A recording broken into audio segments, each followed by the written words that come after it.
They called it the cruelest wedding Montana had ever seen, a decorated war hero shackled to the woman every man in town had rejected.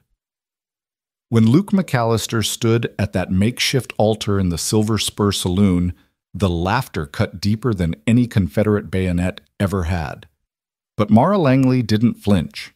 She met his eyes with a fire that would either consume them both or forge something unbreakable. One dance. That's all it took to silence an entire town. Stay with me until the end and comment what city you're watching from. I want to see how far this story travels. The Montana Territory stretched vast and unforgiving in the summer of 1886, a land where men were measured by the calluses on their hands and the straightness of their word. Cottonwood Springs sat nestled in a valley where the mountains broke the horizon like jagged teeth, and the Big Timber River ran cold enough to steal your breath even in August. It was a town built on sweat and stubbornness, where the saloon did better business than the church, and every man carried a story he'd rather forget. Luke McAllister had more stories than most, though he kept them locked behind gray eyes that had seen too much for a man of 28. He'd come back from the war between the states with a limp he barely acknowledged, and scars that ran deeper than the puckered tissue across his shoulder blade. The Battle of Cold Harbor had taken his younger brother, his faith in God's mercy, and whatever softness he'd once possessed. What remained was a man who worked harder than any 3 ranch hands, spoke only when necessary, and never, not once in the 4 years since his return, had been seen courting a woman. He worked as foreman at the Triple Bar Ranch, managing 200 head of cattle and a rotating crew of drifters who respected him because he never asked them to do anything he wouldn't do himself. Luke was first in the saddle before dawn and last to unsaddle at dusk. The owner, Thomas Garrett, trusted him with everything: the books, the breeding decisions, the hiring and firing. "You've got an honest soul, Luke," Garrett had told him once. "That's rarer than gold in this country." Honest, maybe. But honest men still carried debts. Luke's father, Samuel McAllister, had been a different sort of man entirely. A gambler who'd believed his luck would turn right up until the moment Doc Morrison pronounced him dead from a heart that finally quit on him. That had been 3 months ago, and with Samuel's passing came the revelation of debts scattered across Cottonwood Springs like buckshot. The biggest one, stamped and witnessed by the town magistrate, belonged to Hugh Langley, the blacksmith whose forge sat at the east end of Main Street, sending up sparks and smoke from dawn until long after decent folks had gone to bed. $500. That's what Samuel had borrowed 2 years back, promising to repay it within 6 months. The paper was legitimate, the signature unmistakable. Luke had stared at that promissory note in Magistrate Crawford's office, feeling the walls close in around him. "Your father's debts are your debts now," Crawford had said, not unkindly. The magistrate was a fair man, but the law was the law. Hugh's been patient, but patience doesn't feed a man or keep his business running. Luke had visited the forge the next day, hat in hand, prepared to negotiate terms.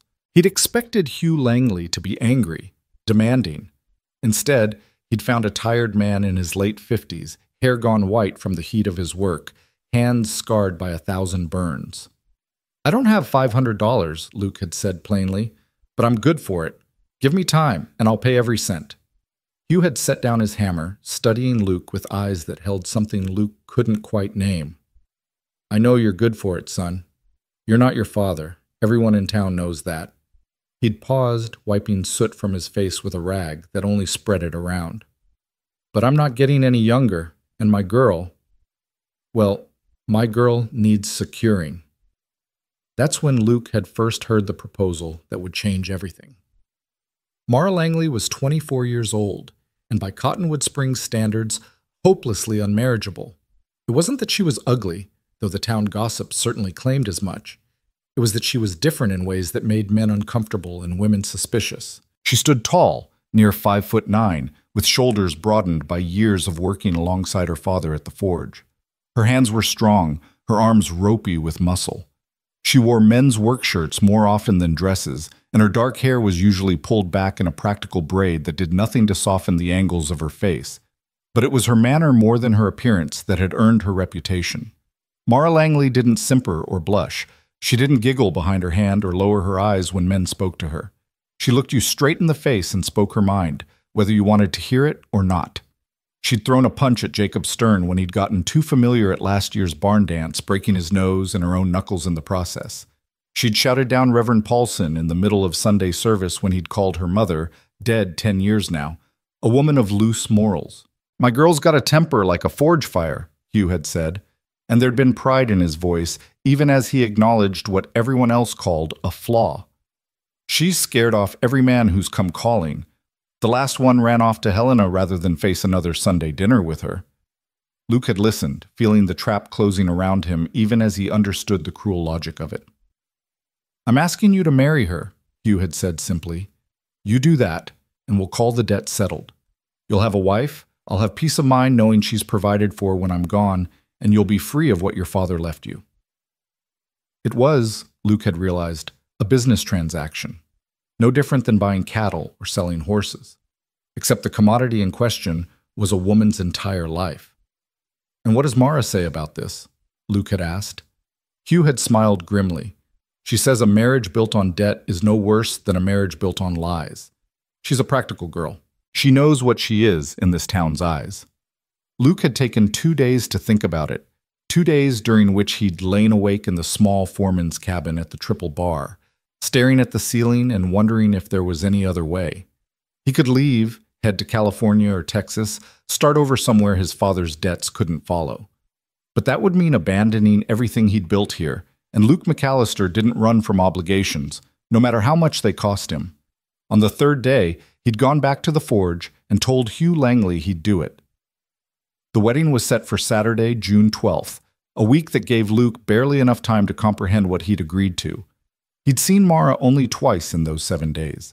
Once when she'd come to return a set of horseshoes her father had finished, and once at the general store where she'd been buying flour and salt. Both times she'd nodded at him, her expression unreadable, and both times he'd felt like he was looking at a stranger he was about to bind himself to for life. "You're making a mistake," Thomas Garrett had told him when Luke had asked for the day off. "That Langley girl's got a reputation, Luke. She's not a proper woman." Luke had thanked him for the concern and taken the day anyway. The ceremony was held at the Silver Spur Saloon because Reverend Paulson had refused to perform the service in the church, something about the unseemly nature of a transactional marriage and the sanctity of the Lord's house.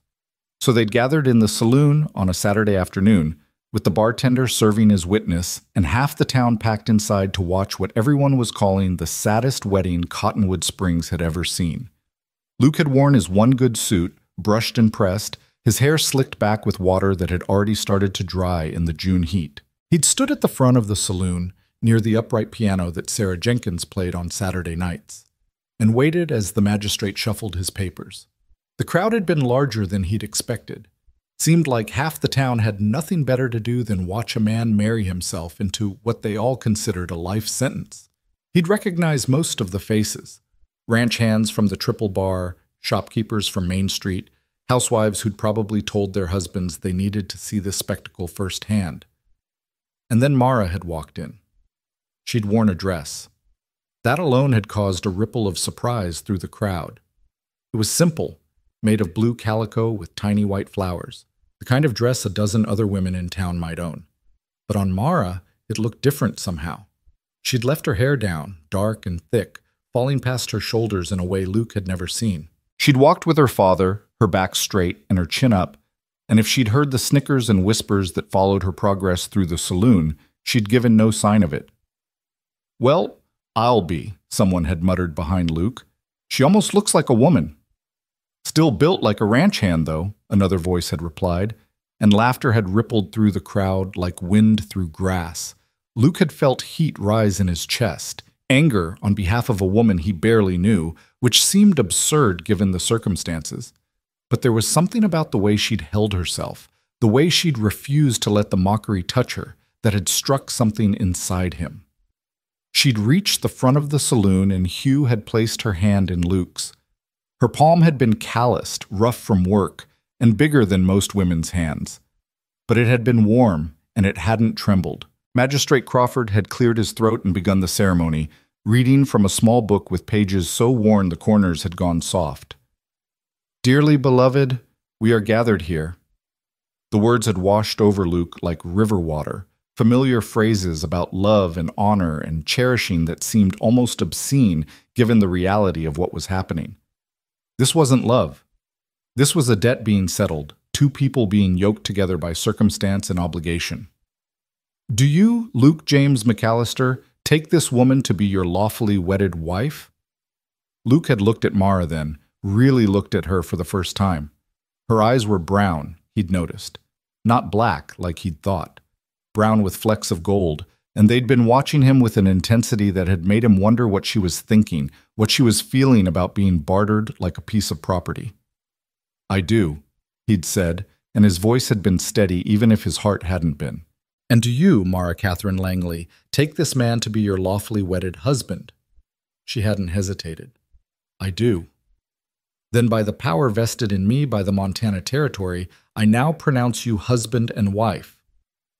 Crawford had smiled, the expression of a man relieved to have an awkward duty finished.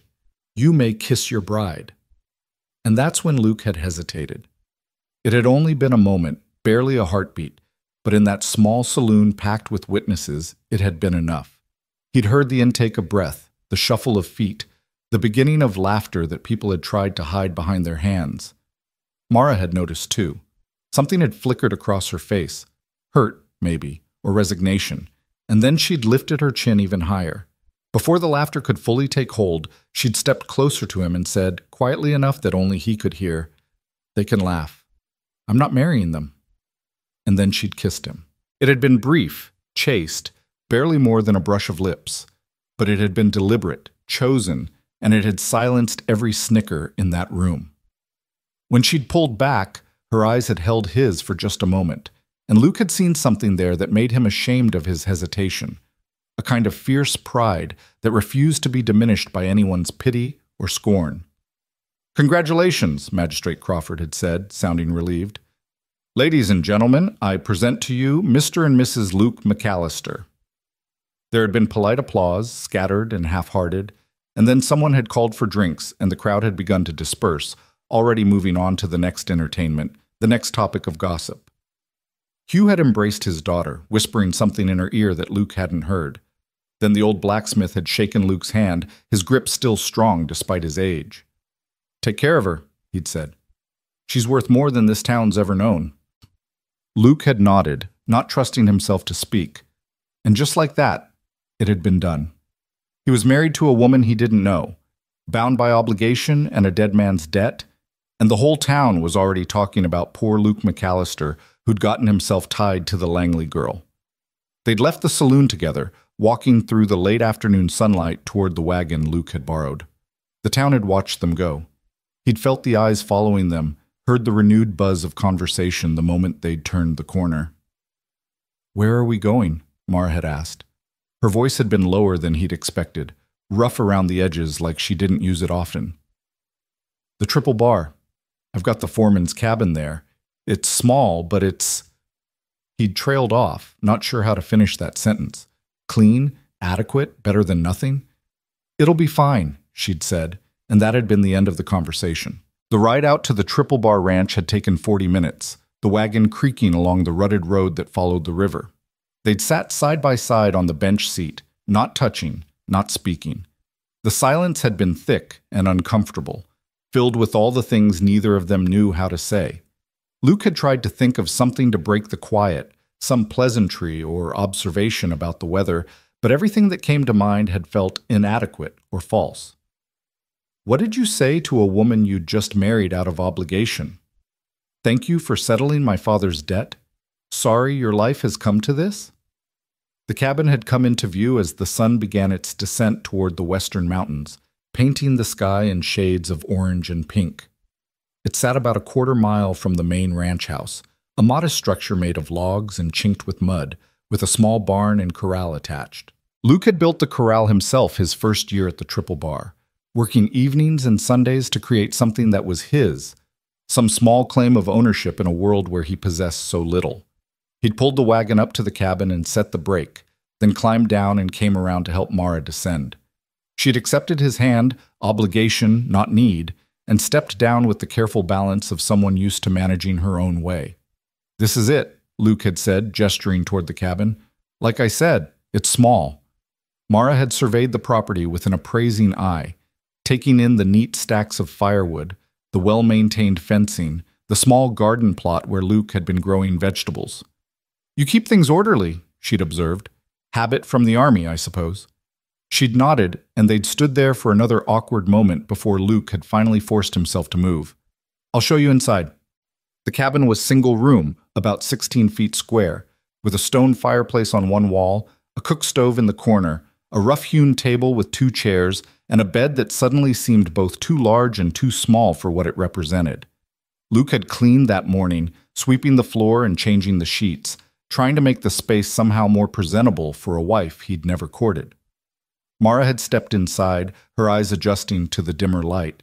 She'd walked slowly around the perimeter, taking inventory of the space that was now hers.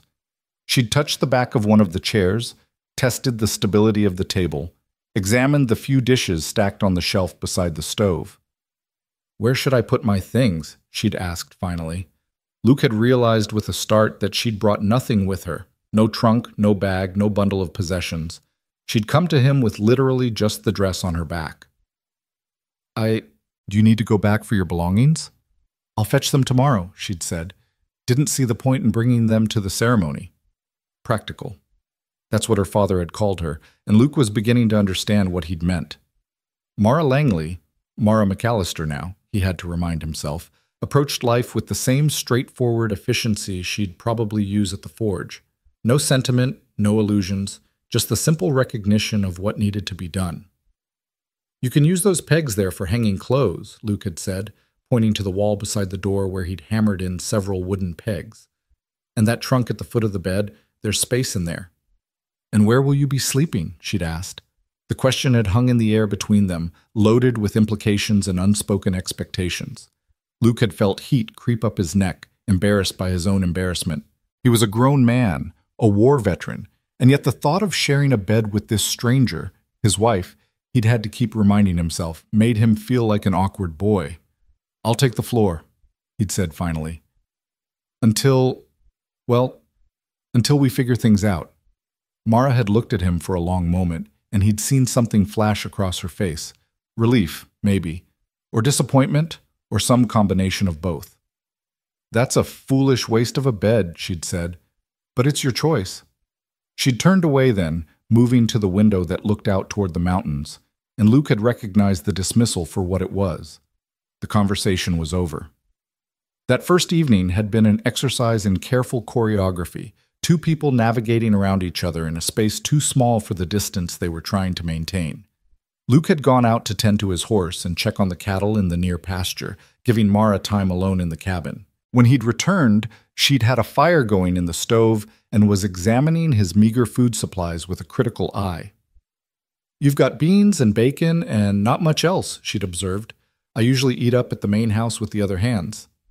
"Well, you're not a bachelor anymore," she'd said. "I'll need flour, cornmeal, eggs, butter, and a few other things. I'll make a list." They'd eaten a simple meal that night, fried bacon, beans heated in a pan, biscuits she'd somehow conjured from his minimal supplies. They'd sat at opposite ends of the small table, the silence broken only by the scrape of forks against tin plates and the crackle of the fire. Luke had tried several times to start a conversation, but every topic seemed fraught with difficulty. He couldn't ask about her childhood. That felt too intimate. Couldn't talk about their future. That seemed presumptuous. Couldn't even safely discuss the weather without it feeling like a desperate attempt to fill the void. Mara, for her part, had seemed content with the silence. She'd eaten efficiently, cleaned her plate, then washed the dishes in a basin of heated water, while Luke sat uselessly at the table, wondering what he was supposed to do with himself in his own home. "I'm tired," she'd announced when the dishes were dried and stacked. "It's been a long day." Luke had nodded, standing. He'd gestured vaguely toward the door, indicating his intention to give her privacy to change. "Don't be ridiculous," she'd said. "Turn your back if you need to. I'll not have my husband sleeping outside his own cabin." So Luke had turned to face the wall, listening to the rustle of fabric as she'd changed into what he'd assumed was a nightgown. His own clothes had felt too tight, too warm, and he'd had to resist the urge to loosen his collar. "I'm decent," she'd said finally. and he'd turned to find her already in the bed, covered to her chin with the quilt his mother had made years ago. She'd moved to the far edge, leaving a clear line of demarcation down the middle of the mattress. Luke had made his pallet on the floor using a spare blanket and his coat for a pillow. It had been uncomfortable and slightly ridiculous, but it had felt necessary, some small gesture of respect, or maybe just self-preservation. He'd lain there in the darkness, listening to Mara's breathing above him, wondering how in God's name they were going to make this work. "Luke?" Her voice had come soft through the darkness. "Yeah? Thank you for going through with it. I know this wasn't what you wanted." He'd thought about that, about what he'd wanted and what he'd gotten, about duty and obligation, and the hand fate had dealt them both. "Wasn't what either of us wanted," he'd said finally. "But we'll manage." Will we? It hadn't been a challenge, just a genuine question, and Luke had found he had no answer to give her. So he'd said nothing, and eventually the sound of her breathing had evened out into sleep, and he'd been left alone with his thoughts and his doubts and the hard floor beneath his back. The days that followed had established a pattern that was part routine, part careful dance of avoidance. Luke rose before dawn, habit from years of ranch work, and slipped out of the cabin while Mara still slept. He'd tend to his horse, check the cattle, then head up to the main house where Cookie had coffee ready and breakfast laid out for the hands. By the time he'd returned to the cabin for midday dinner, Mara would have transformed the space in small ways. Curtains hung in the window, the floor swept clean, his clothes mended and folded neatly on the trunk. She'd taken to the domestic duties with the same practical efficiency she seemed to apply to everything. There was no complaint, no comment on the hardships of frontier life or the isolation of the cabin. She simply did what needed doing, and she did it well. The meals she prepared were simple but filling: cornbread and bean, stew made from the beef Thomas Garrett had given them as a wedding present, biscuits with gravy that somehow tasted better than anything Luke remembered eating in years. They'd fall into a routine at dinner. Luke would wash up at the basin outside, enter the cabin, and find her setting out plates. They'd sit, eat, and make awkward attempts at conversation that never quite found their footing. "Cattle looking healthy?" she'd ask. "Yeah, good grass this year." "That's good." Silence. "How was your day?" "Fine. Cleaned, mended your shirts?" "Thank you." More silence. It was like they were actors in a play, reciting lines neither of them believed, going through motions they'd seen other married couples perform without understanding the substance beneath the form. The town's reaction to their marriage had been predictably mixed. The men at the ranch had offered Luke gruff congratulations laced with poorly hidden pity.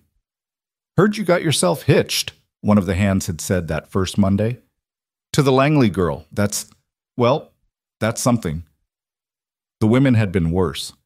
Mara had gone into town the following week to purchase supplies, and Luke had heard later from the shopkeeper that the ladies of Cottonwood Springs had given her the cold shoulder, their previous pity now transformed into something like vindictive satisfaction. Mrs. Henderson had actually said, within Mara's hearing, "Well, she got herself a husband finally. Wonder how long before he regrets it."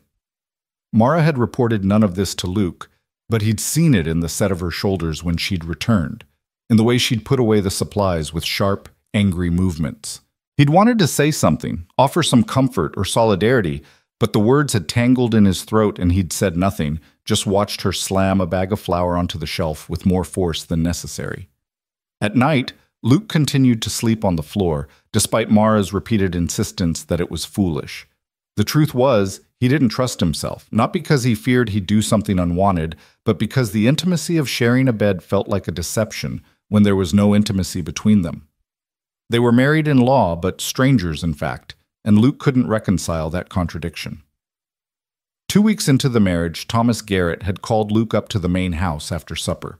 The rancher had poured them both whiskey and settled into his chair with the air of a man preparing for a difficult conversation. "How's married life treating you, Luke?" "Fine, sir." "Fine." Garrett had taken a sip of his drink, studying Luke over the rim of his glass. "That's the kind of answer a man gives when things are anything but fine." Luke had said nothing, and Garrett had sighed. "I've known you 4 years, Luke. You're the best foreman I've ever had. Hell, the best man I've ever had working for me. You're honest, hardworking, and you treat people fair, but you're also stubborn as a mule when it comes to your own welfare. I appreciate the concern, Mr. Garrett, but that girl you married, she's got a reputation, I know, but I've been thinking about it, and I wonder if maybe that reputation's been earned more by this town's narrow thinking than by anything she's actually done. Luke had looked up, surprised. My wife, God rest her, used to say that a woman who doesn't fit the mold gets broken by it or becomes stronger than steel. Your Mara strikes me as the latter type. Garrett had leaned forward. What I'm saying is, maybe you got luckier than you think. Maybe you both did. But you'll never know if you keep treating this marriage like it's a business contract instead of a partnership. The words had stayed with Luke long after he'd returned to the cabin that night, echoing in his mind as he'd lain on his floor pallet, listening to Mara breathe in the darkness above him. Maybe you got luckier than you think. It was a thought that terrified him more than any charging Confederate soldier ever had, because it suggested the possibility of something he'd long since given up on. The possibility that his life might hold something other than duty and hard work and the slow accumulation of years. It suggested hope, and hope was dangerous. Hope could break you worse than any bullet. 3 weeks into their marriage, on a hot afternoon in early July, Luke had returned to the cabin unexpectedly. One of the hands had gotten kicked by a horse and needed to be taken to the doctor in town, which meant Luke's work was done early. He'd approached the cabin quietly, not wanting to startle Mara, and that's when he'd heard it. Singing. She was singing while she worked, her voice low and surprisingly melodic, carrying through the open window of the cabin. Luke had frozen, caught between the desire to listen and the feeling that he was intruding on something private. The song was unfamiliar to him, something slow and melancholy, and her voice wrapped around the words with an emotion he'd never heard in her speaking voice. There was sadness in it, but also strength, and something else, something that sounded almost like longing.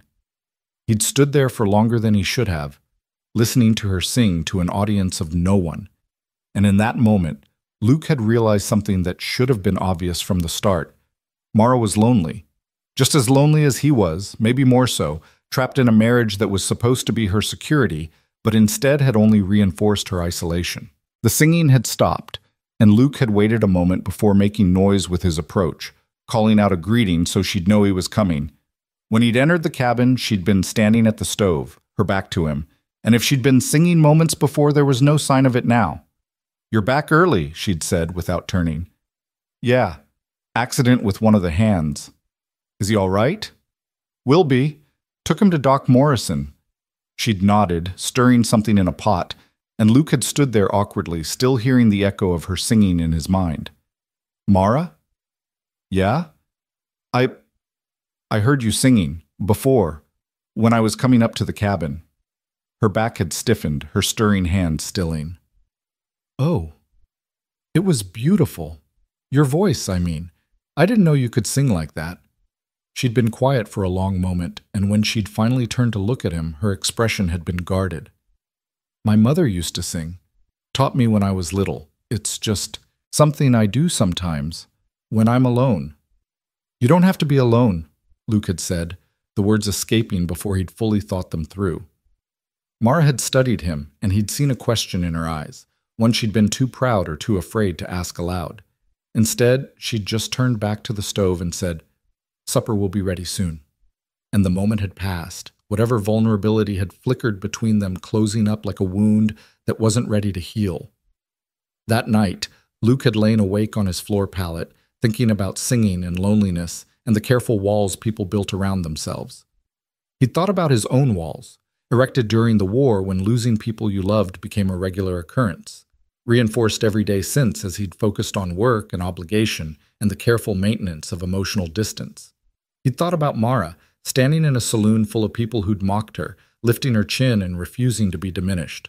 He'd thought about her hands, rough from work, but gentle when she'd placed them in his during the ceremony.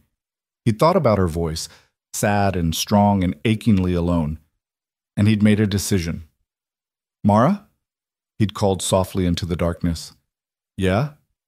"The Harvest Festival. It's next month. Would you want to go?" "Together, I mean, as..." He'd struggled for the right word. as a couple. The silence had stretched so long he'd thought maybe she'd fallen asleep. Then, why? Because we're married, and maybe it's time we started acting like it. Another long silence, and then, barely audible, all right. Yes, I'd like that. Luke had felt something unknot in his chest, some tension he hadn't realized he'd been carrying. It wasn't much, just an agreement to attend a town social together. But it felt like a beginning, like the first careful step across a bridge he'd been afraid to cross. Outside, the Montana night stretched vast and star-filled, and in the small cabin at the Triple Bar Ranch, two lonely people lay in the darkness, each wondering if maybe, possibly, they might have found something neither of them had been looking for. The decision to attend the Harvest Festival together changed something fundamental between them, though neither could have articulated exactly what. In the weeks that followed Luke's invitation, the silence in the cabin shifted from uncomfortable to companionable, punctuated by small exchanges that felt less like obligation and more like genuine curiosity. Mara had taken to asking him about the cattle, and Luke found himself explaining the intricacies of herd management with more detail than necessary, watching her face as she listened with genuine interest. She told him about her work at her father's forge, about the precise temperature needed to shape iron, about the satisfaction of transforming raw metal into something useful and beautiful. He'd never thought of blacksmithing as beautiful before, but the way she described it made him see it differently. Most people think it's just hammering hot metal, she'd said one evening as they sat on the porch steps watching the sun set behind the mountains. But it's more than that. You have to understand the metal, feel how it wants to move. Force it too much and it breaks. Work with it, and it becomes stronger than it ever was alone. Luke had looked at her profile in the fading light, wondering if she was talking about more than just blacksmithing. The night terrors had started 3 weeks after their wedding, though Luke didn't know Mara had been waking to them until she finally mentioned it one morning over breakfast. He'd bolted upright from his floor pallet sometime around 3 in the morning, shouting words she couldn't make out, his body rigid with a fear that had nothing to do with the quiet Montana night around them. "You were dreaming," she'd said simply, pouring him coffee with steady hands. "About the war, I think." Luke had felt shame crawl up his spine, hot and suffocating. "I'm sorry if I woke you. You've been doing it since we married. I just didn't think it was my place to mention it before." She'd set the coffee cup in front of him, then surprised him by sitting down at the table instead of busying herself with morning chores. "My father has them too. Not as often anymore, but they still come. He was at Shiloh." "Cold Harbor," Luke had said, the words coming easier than he'd expected. "And the wilderness. Though Cold Harbor was—" He'd trailed off, unable to find words for what Cold Harbor had been. "You don't have to talk about it," Mara had said, but her voice had held an invitation rather than a dismissal. So Luke had talked. Not about everything, some things would never leave the dark corners where he'd locked them away, but about the fear, about watching boys younger than him die in mud and blood, about his brother James who'd been 19 and full of foolish courage right up until a sharpshooter's bullet had ended all that courage in an instant. Mara had listened without interrupting, without offering empty platitudes about God's plan or necessary sacrifice. When he'd finished, she'd simply reached across the table and placed her hand over his, that rough, calloused hand that had somehow become familiar to him, and said, "The dreams don't make you weak. They make you human." It was perhaps the kindest thing anyone had said to him since he'd come home from the war. After that morning, something shifted. Luke found himself talking more, sharing small pieces of himself he'd kept locked away for years. Mara did the same, revealing the girl she'd been before the town decided she was unmarriageable. A girl who'd loved reading but whose family couldn't afford books, who'd wanted to travel but knew she'd never leave Montana, who'd learned to work iron because it was the only way to be close to her father after her mother died. "She passed when I was 14, Mara had told him one evening as they worked together in the small garden plot behind the cabin, her hands sure and quick as she pulled weeds. "Fever took her in 3 days. My father, he buried himself in work. The forge became his church, his confessional, his everything. So I learned to work it too, because it was the only way to reach him." "Is that why you never married before?" Luke had asked, then immediately regretted the question. "I'm sorry, that's not—" "No, it's all right." She'd sat back on her heels, wiping dirt from her hands. Partly that. Partly because I couldn't pretend to be something I wasn't. The boys in town, they wanted a wife who'd giggle at their jokes and keep her opinions to herself and bear children without complaint. I couldn't be that girl. Wouldn't be, even if I could. Good, Luke had said, surprising himself. The world's got enough of that kind of girl already. Mara had looked at him then, really looked at him, and something in her expression had made his heart beat faster. You mean that? I do. She'd turned back to her weeding, but Luke had seen the small smile playing at the corners of her mouth, and it had felt like a victory greater than any he'd won during the war. The preparations for the Harvest Festival consumed the town as August turned toward September. It was Cottonwood Springs' biggest social event of the year, a celebration of survival and community that brought together ranchers and townspeople, merchants and hired hands, everyone who'd made it through another hard Montana year. There would be food and music, competitions and dancing, all of it taking place in the field behind the church under a canopy of lanterns that would turn the night into something magical. Mara had seemed increasingly nervous as the date approached, though she tried to hide it. Luke would catch her standing at the cabin window, staring toward town with an expression he couldn't quite read. When he'd asked if she was having second thoughts about attending, she'd shaken her head. I'm not afraid of those people, she'd said, and he'd believed her. But there'd been something else in her voice, something vulnerable that she'd quickly covered with practicality. I just don't have anything to wear. The dress I wore to the wedding, it's the only nice dress I own, and everyone's already seen it. Luke had thought about the small amount of money he'd managed to save from his wages, money he'd been setting aside for winter supplies. What if we went to town tomorrow, to the dress shop? You could pick out fabric, have something made. Luke, that's expensive. We don't need to. I want to, he'd interrupted. You should have a new dress. You should have a lot of things you don't have.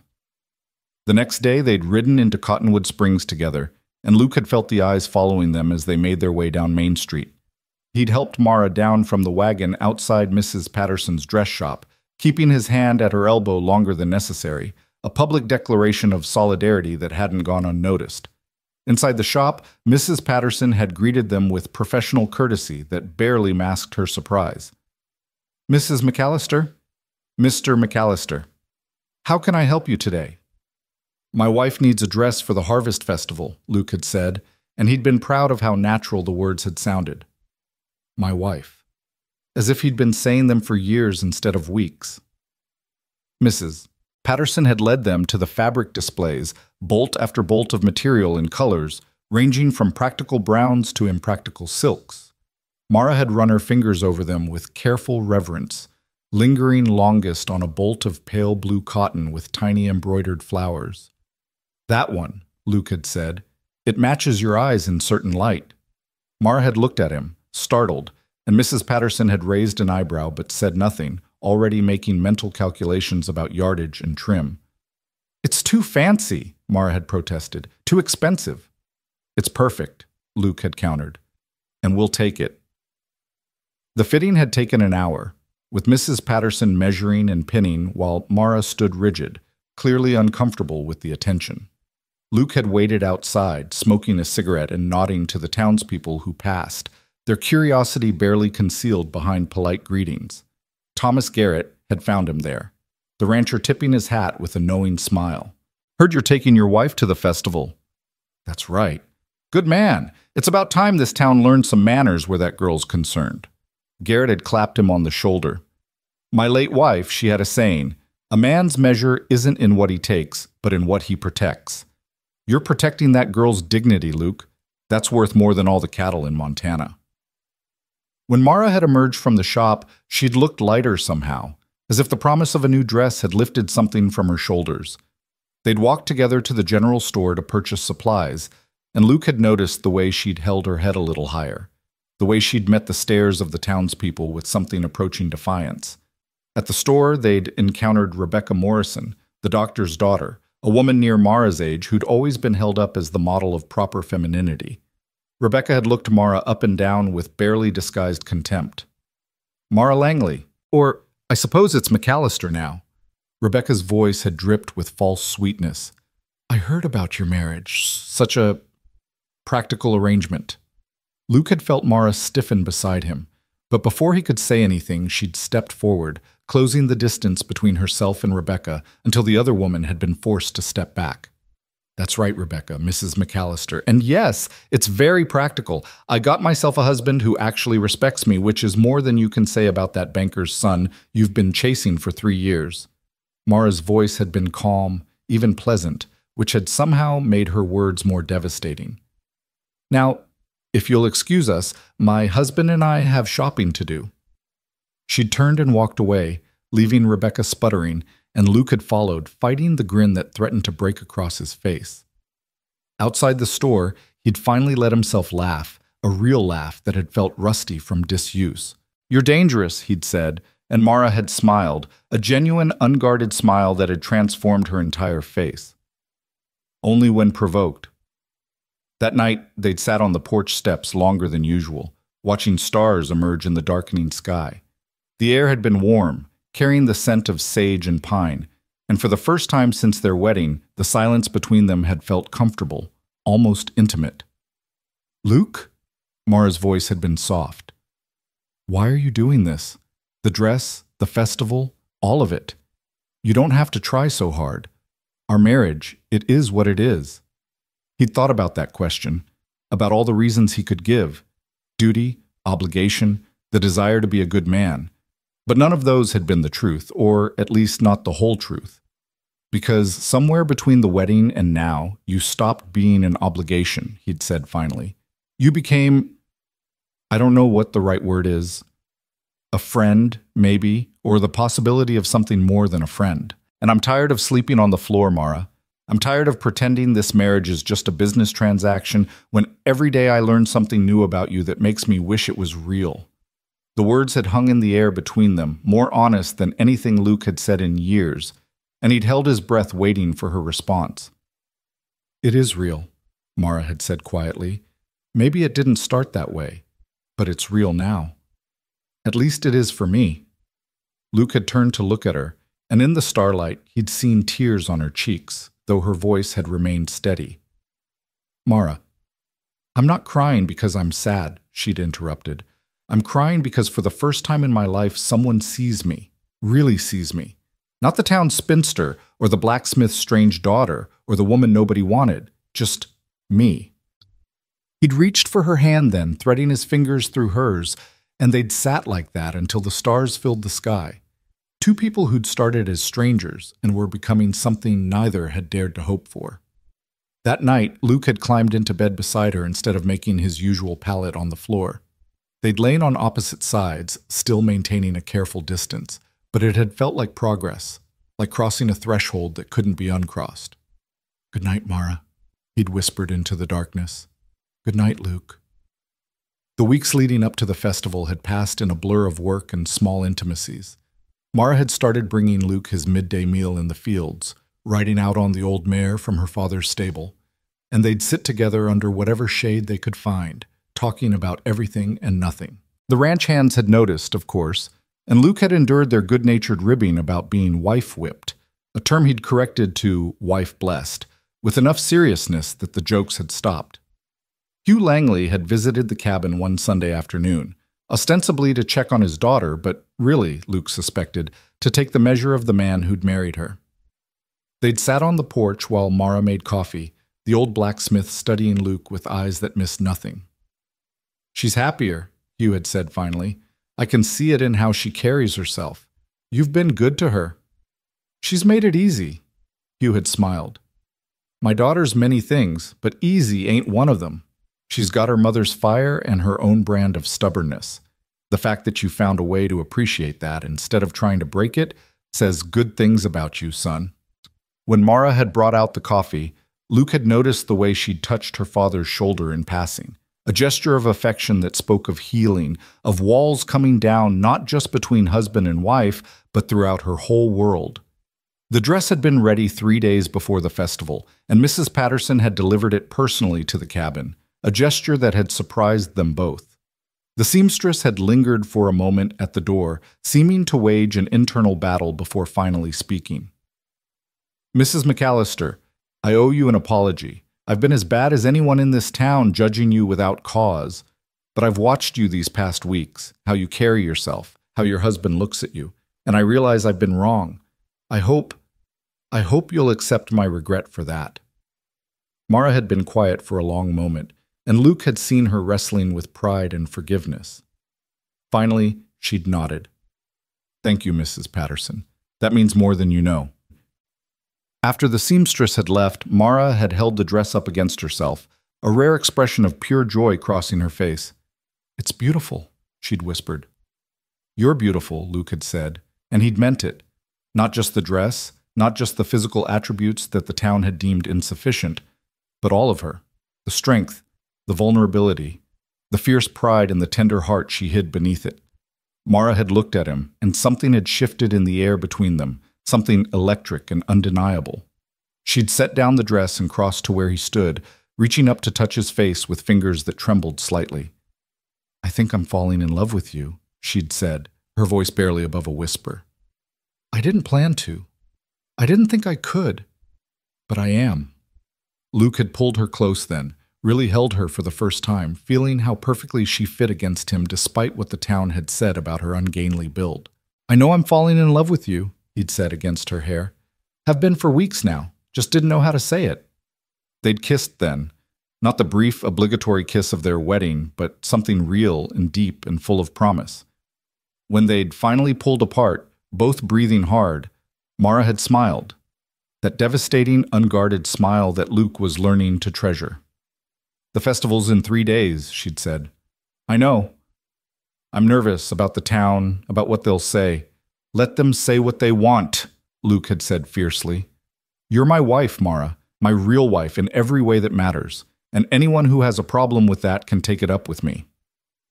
The night before the festival, they'd finally consummated their marriage, coming together with a tenderness and passion that surprised them both. Afterward, lying tangled in sheets with Mara's head on his chest, Luke had felt something inside him heal, some wound from the war he hadn't known was still bleeding, finally beginning to close. "Are you ready for tomorrow?" he'd asked, running his fingers through her hair. "With you beside me, I think I could face anything." The morning of the Harvest Festival had dawned clear and bright, the September air carrying just a hint of the autumn to come. Mara had spent hours getting ready, and when she'd finally emerged from behind the privacy screen wearing the blue dress, Luke's breath had caught in his throat.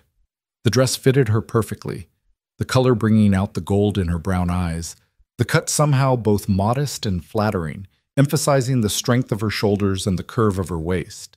She'd left her hair down, dark waves falling past her shoulders, and she'd looked nervous and beautiful, and nothing like the woman the town had dismissed as unmarriageable. "Well?"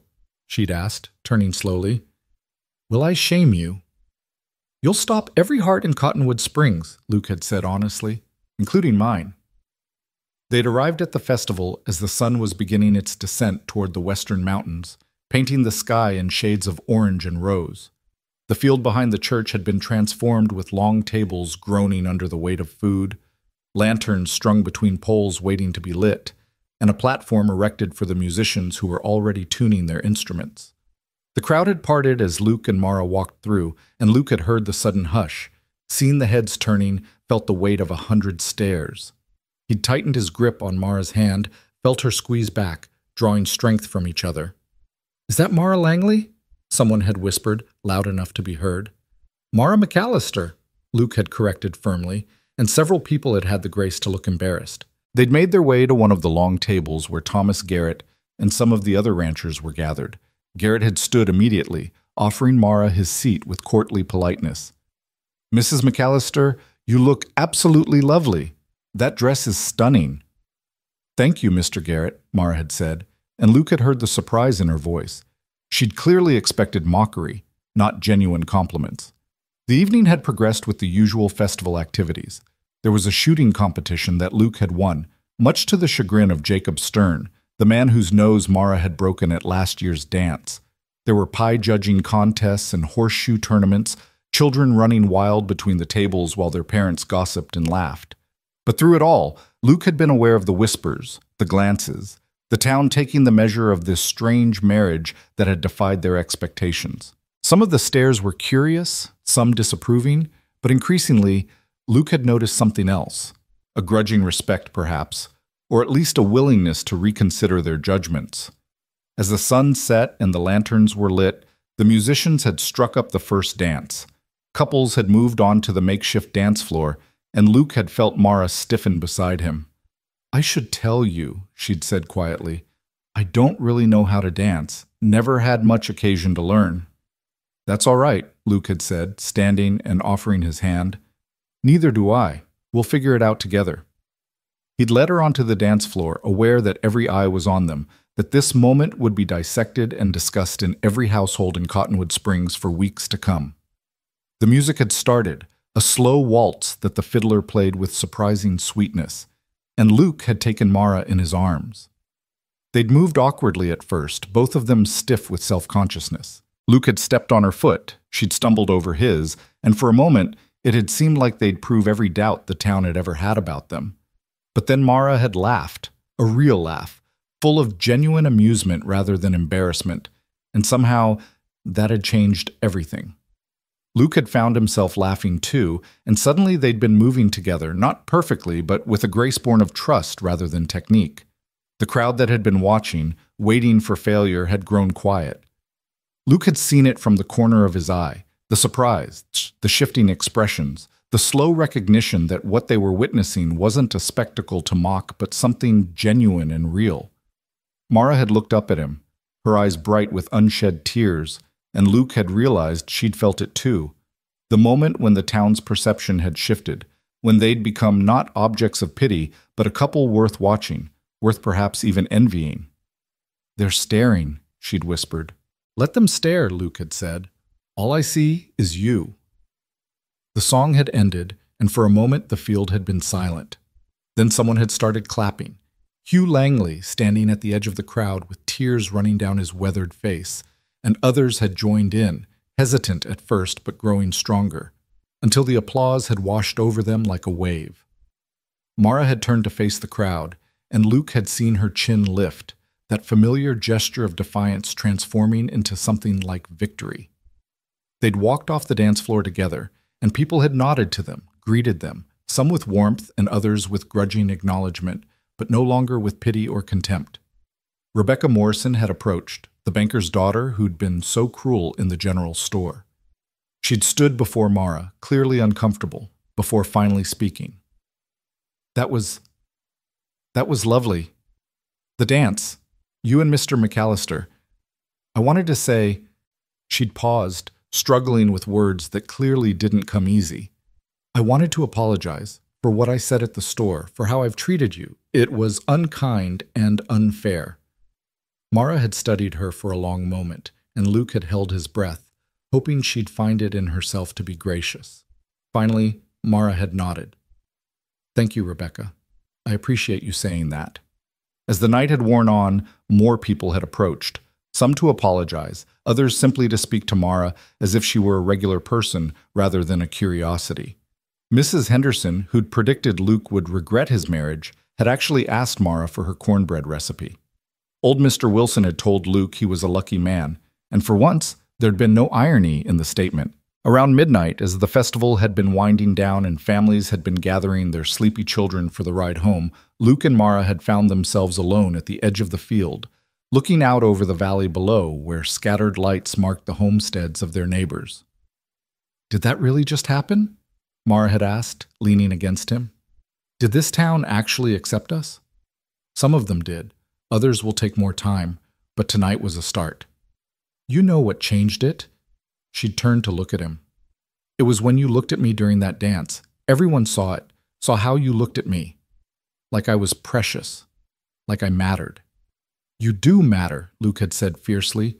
"You're the best thing that's ever happened to me, Mara. This marriage that was supposed to be a burden, it's turned out to be a blessing. You've turned out to be a blessing." She'd kissed him then, soft and sweet, uncaring of who might see, and Luke had pulled her closer, knowing that they still had a long road ahead, that acceptance from a town didn't erase years of hurt or guarantee an easy future. But it was something. It was a beginning. As they'd climbed into their wagon for the ride home, Hugh Langley had stopped them, placing his hand on Luke's arm. "Take care of my girl," he'd said, his voice thick with emotion. Always, Luke had promised. And Mara, Hugh had turned to his daughter. I'm proud of you. Your mother would have been too. You stood tall tonight, girl, just like you always have. The ride back to the Triple Bar had been quiet, both of them lost in thought, processing the magnitude of what had happened. The town that had mocked their marriage had witnessed them transformed from objects of pity into something else entirely. A couple bound not by obligation, but by genuine feeling, by respect and affection, and the kind of love that couldn't be arranged or demanded, but only discovered. Back at the cabin, they'd undressed each other slowly, carefully, hanging up the beautiful blue dress and Luke's good suit. They'd climbed into bed, their bed now, without hesitation or division, and held each other in the darkness. Luke? Mara's voice had been drowsy, content. Yeah? Earlier, on the dance floor, you said I deserved better than what the town had given me. He'd remembered that moment of vulnerability and truth. I did say that, and I told you to show me how. You did. She'd been quiet for a moment, and when she'd spoken again, her voice had been filled with wonder. You showed me. Tonight, tomorrow, every day. You're showing me what it means to be seen, to be valued. Thank you for that. Luke had kissed her forehead, her temple, her lips, tasting salt from tears he wasn't sure were his or hers, or both. You don't need to thank me for treating you the way you've always deserved to be treated. Maybe not, but I'm grateful anyway. They'd fallen asleep like that, wrapped around each other, two people who'd been forced together by circumstance and had chosen to stay together by love. Outside, the Montana night stretched vast and star-filled, full of promise and possibility. And in the small cabin at the Triple Bar Ranch, a marriage that had begun in obligation had transformed into something neither Luke nor Mara had believed possible. A partnership built on respect, affection, and the fierce determination to prove that love could grow even in the hardest soil. The morning after the festival, Luke had woken to find Mara already up, standing at the cabin window with her arms wrapped around herself, still wearing her nightgown. The early light painted her in shades of gold and shadow, and for a moment he'd simply watched her, this woman who'd become so essential to him in such a short time. You're thinking too loud, he'd said softly, and she'd turned with a small smile. Just remembering last night, wondering if it was real or if I dreamed it. Luke had climbed out of bed and crossed to her, wrapping his arms around her from behind and resting his chin on her shoulder. It was real, every moment of it. They'll go back to how they were, Mara had said, and there'd been resignation in her voice rather than bitterness. One good night doesn't erase years of judgment. Maybe not all of them, but some will remember, and that's enough for now. She'd leaned back against him, and they'd stood like that watching the sun climb higher, neither speaking, just taking comfort in each other's presence. It was a moment of peace that Luke would remember later, when peace became something they had to fight for. The change had come on a Tuesday, 3 weeks after the Harvest Festival, announced by the sound of hoofbeats approaching the cabin at a gallop. Luke had been mending fence in the near pasture while Mara worked in the garden, and they'd both looked up as a rider came into view, pushing his horse harder than was wise on the rocky terrain. It was young Billy Patterson, the seamstress's son, and his face had been pale with urgency.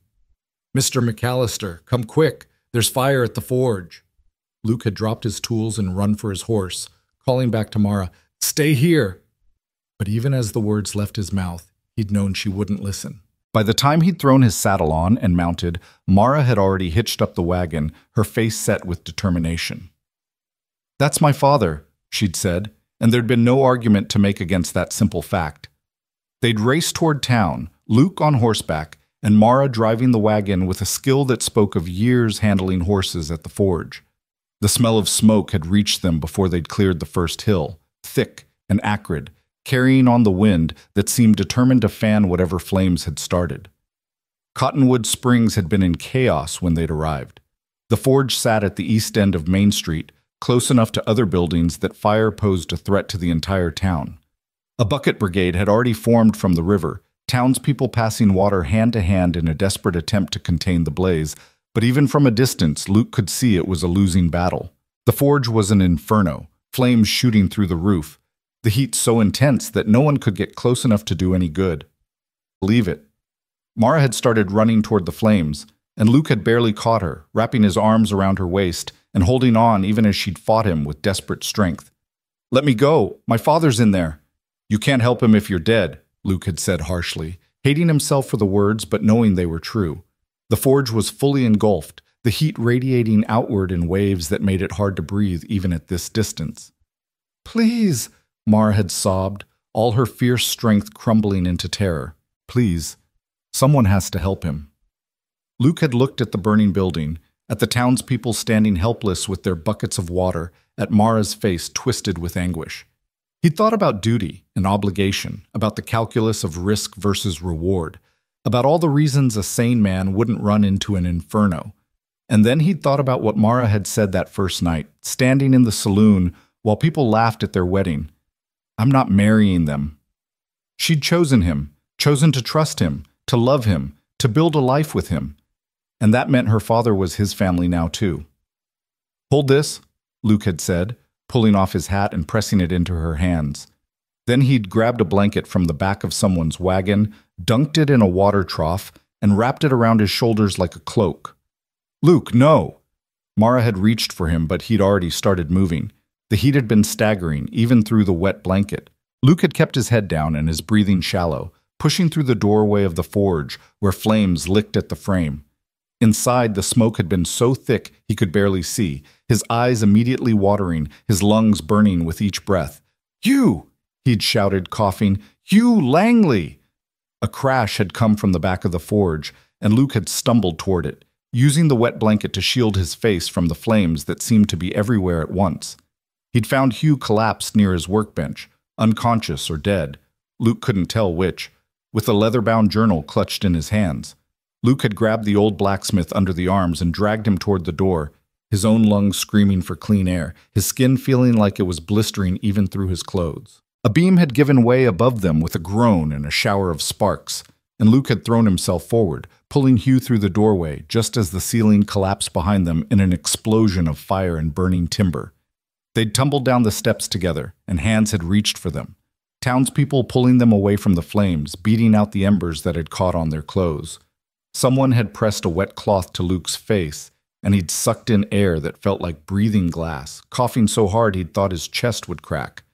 "Luke!" Mara had been there suddenly, her hands on his face, his shoulders, checking him for injuries with trembling fingers. "You stupid, brave, foolish man, you could have died." "Your father," Luke had managed between coughs. "Is he—" Doc Morrison had been kneeling beside Hugh, checking for breath and heartbeat. "He's alive. Smoke inhalation, probably some burns, but he's alive. Help me get him to my office." They'd carried Hugh to the doctor's office, while behind them the forge had continued to burn, the bucket brigade finally giving up and focusing instead on keeping the fire from spreading to other buildings. By some miracle and the grace of a wind that shifted at the right moment, the rest of Main Street had been saved, but the forge was a total loss, reduced to a smoking ruin of twisted metal and collapsed timbers. In Doc Morrison's office, Mara had sat by her father's side while the doctor worked, holding the old man's soot-blackened hand and crying silent tears that had broken Luke's heart. Hugh had regained consciousness after several long minutes, coughing and gasping, his first words barely audible. "The journal. Did I get the journal?" Mara had picked up the leather-bound book that had fallen beside him, its cover singed but intact. "You did, Pa. You got it. Your mother's recipes," Hugh had wheezed, "couldn't let them burn. She wrote down every recipe she ever made, all her mother's recipes too. It's all we have left of her." Mara had pressed the journal to her chest, fresh tears streaming down her face, and Luke had understood then what Hugh had risked his life for. Not the forge itself, but the memories contained in that book, the last tangible connection to the wife he'd lost 10 years ago. Doc Morrison had shooed them out while he continued examining Hugh, and Luke and Mara had stumbled outside into the afternoon sunlight that seemed too bright, too normal for what had just happened. They'd sat on the doctor's porch steps, both of them still coughing, both blackened with soot and smelling of smoke. "Thank you," Mara had said, her voice hoarse. "Thank you for saving him. I don't know how to repay—" "You don't repay family," Luke had interrupted. "He's your father, which makes him mine too. That's what marriage means, Mara." Your people are my people. She'd turned to him then, and the look on her face had been so full of love and gratitude and pain that Luke had felt it like a physical thing. They'd held each other there on the steps, too exhausted and overwhelmed for words, just taking comfort in solid presence, in survival. The townspeople had started gathering as news of the fire spread. Thomas Garrett had been one of the first to arrive, taking in the scene with a grim expression. Luke, Mara, Doc says Hugh's gonna make it, thank God. He'd paused, studying Luke with an intensity that made Luke uncomfortable. What you did today, running into that fire, that took more courage than most men have in their whole lives. Anyone would have done it, Luke had said, but Garrett had shaken his head. No, most men would have stood there and watched it burn. You didn't even hesitate. The rancher had looked at Mara. Your husband's a hero, Mrs. McAllister. This town owes him a debt. The word of what had happened spread through Cottonwood Springs faster than the fire itself had spread through the forge. By evening, a steady stream of visitors had been coming to the doctor's office, some to check on Hugh's condition, others to see Luke and offer their thanks or their admiration, or simply to satisfy their curiosity. Jacob Stern had shown up, the man whose nose Mara had broken, standing awkwardly in the doorway with his hat in his hands. McAllister, I heard what you did. That was something. And Mrs. McAllister, I'm sorry about your father's forge. If there's anything I can do to help rebuild. It had been the first time anyone from town had offered help without being asked, and Luke had seen Mara's surprise, quickly hidden behind a nod of acknowledgement. But not everyone had been pleased by Luke's heroics. As the sun set and most of the well-wishers had departed, a group of men had gathered outside the doctor's office, their voices carrying through the open window. Damn fool nearly got himself killed, one voice had said. Luke had recognized it as belonging to Frank Dawson, a rancher who'd always been quick to voice his opinions. For what? A building that was going to fall apart anyway, and an old man too stubborn to leave when he should have. That old man's his wife's father, someone else had replied. Billy Patterson, the boy who'd ridden for help. Wife, Frank had snorted. That marriage was a joke from the start. Everyone knows he only married her to clear his daddy's debts. Now he's playing the hero to make himself feel better about being stuck with the Langley girl. Luke had been on his feet and through the door before he'd even realized he was moving. He'd grabbed Frank Dawson by the front of his shirt and slammed him against the wall of the doctor's office with enough force to knock the breath from him. Say that again, Luke had said, his voice deadly quiet. Say one more word about my wife, and I'll show you what a real joke looks like. Frank's friends had moved to intervene, but something in Luke's expression had stopped them. This wasn't the quiet, controlled foreman they all knew. This was a man pushed past the limits of his patience, a soldier who'd seen combat and knew exactly how much damage he could do. Luke! Mara had appeared in the doorway, her voice sharp with alarm. Let him go. Luke had released Frank, who'd stumbled away rubbing his chest and coughing. You're crazy, McAllister. No, I'm a husband defending his wife's honor. There's a difference. Luke had looked around at the gathered men, making sure they all understood. My marriage is real. My wife is the best thing that's ever happened to me. And if any of you have a problem with that, you can take it up with me. But I promise you won't like how that conversation ends. The men had dispersed, some grumbling, others looking thoughtful. Frank Dawson had left muttering threats about talking to Magistrate Crawford about assault, but nothing had come of it. The magistrate, when he'd heard the full story, had simply told Frank that a man who insults another man's wife should expect consequences. Back inside the doctor's office, Mara had turned on Luke with fire in her eyes. You can't go around threatening people. This town already has enough reasons to dislike me without you giving them more. I don't care if they dislike you, Luke had shot back. But I won't stand by and let them disrespect you. Not anymore. Not ever. Why? Mara had demanded. Why does it matter so much what they think or say? Because you're my wife. The words had come out louder than Luke had intended, echoing in the small office. Because I love you, and watching people mock you or pity you or act like our marriage is some kind of burden I'm carrying, it makes me want to hit something, preferably the people saying those things. Mara had stared at him, and Luke had realized it was the first time he'd said those words directly, without qualification or hesitation. I love you. 3 simple words that changed everything. You love me, she'd repeated, as if testing the words. I do.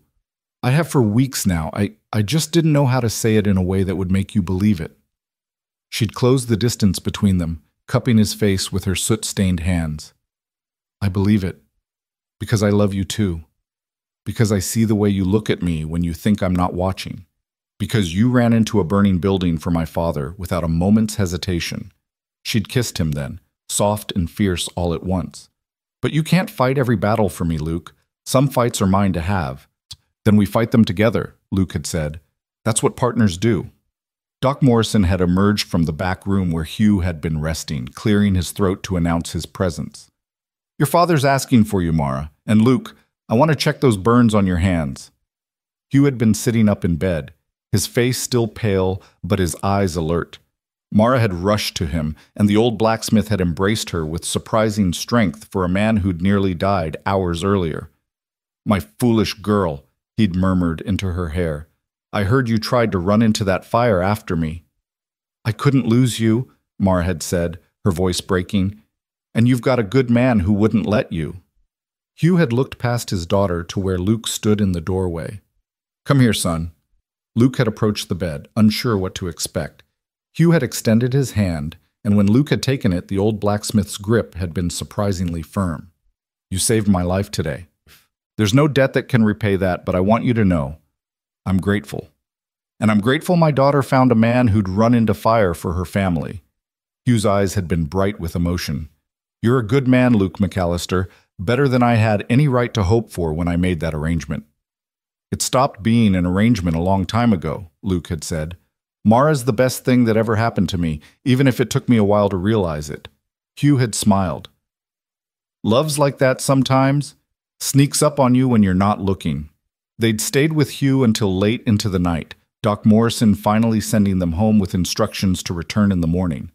The walk to where they'd left the wagon had been quiet, both of them processing the enormity of what had happened, how close they'd come to tragedy. The forge is gone, Mar had said as they'd climbed into the wagon. Everything my father built, all his tools, the work he had pending, it's all gone. It can be rebuilt. With what money? The forge was barely profitable as it was. There's no way Pa can afford to rebuild, especially not at his age. She'd been silent for a moment. He'll have to close the business, probably move in with us. He's got nowhere else to go. Luke had heard the worry in her voice, the fear that her father's misfortune would become their burden. Then he moves in with us. We'll figure it out, Mara. We always do. But over the next few days, as the full extent of the disaster became clear, Luke had realized that figuring it out would be more complicated than he'd thought. Hugh's burns had been worse than initially believed, bad enough that Doc Morrison had said he'd need weeks of recovery before he could work again. The forge had been uninsured. Hugh had let the policy lapse months ago to save money, which meant there was nothing to offset the total loss of his business and livelihood. The town's response had been mixed. Some people had donated money or materials to help with rebuilding, moved by Luke's heroism and Hugh's near-death experience. Others had used the opportunity to whisper that the Langleys had always been bad luck, that the fire was somehow proof of God's judgment, that decent people should keep their distance. Luke had wanted to punch every person who'd said such things, but Mara had held him back, her earlier words echoing, "You can't fight every battle for me." Instead, they'd focused on what they could control. Hugh had moved into the cabin temporarily, sleeping on a pallet in the corner while he recovered. It had been cramped and awkward, 3 adults in a space meant for one, but they'd made it work. Mara had tended to her father's burns with the gentleness that contrasted sharply with her usual brusque manner, and Luke had seen how much she loved the old man, how his suffering hurt her more than any insult the town could throw. Thomas Garrett had called Luke up to the main house one evening, about 2 weeks after the fire. The rancher had poured them both whiskey and settled into his chair with the air of a man about to make a serious proposition. "I've been thinking about Hugh Langley and that forge," Garrett had said without preamble. "Town needs a blacksmith, can't function without one, and Hugh's the best smithy we've had in 20 years. "He is," Luke had agreed, not sure where this was going. "Problem is, he's got no money to rebuild and no way to get it at his age. Banks won't loan to a man in his 60s with no collateral." Garrett had sipped his whiskey. "But I would." Luke had sat up straighter. Sir? I'm proposing to loan Hugh the money to rebuild his forge. Not as charity, but as a business investment. He rebuilds, gets back on his feet, pays me back over time with a small percentage of his profits. Everyone wins. That's incredibly generous, Mr. Garrett. It's good business, Garrett had corrected, and it's the right thing to do. That man nearly died trying to save his wife's memory. That kind of devotion deserves respect, not pity. He'd paused. But there's a condition. Luke had felt his stomach tighten. What condition? Hugh's getting old. He needs help running that forge, someone younger who can do the heavy work. I'm proposing he take on a partner, someone who will learn the trade and eventually take over when Hugh can't work anymore. I don't know much about blacksmithing, Luke had said slowly. Garrett had smiled. I wasn't thinking of you, Luke. I was thinking of your wife. The suggestion had caught Luke completely off guard. Mara? She already knows the trade, doesn't she?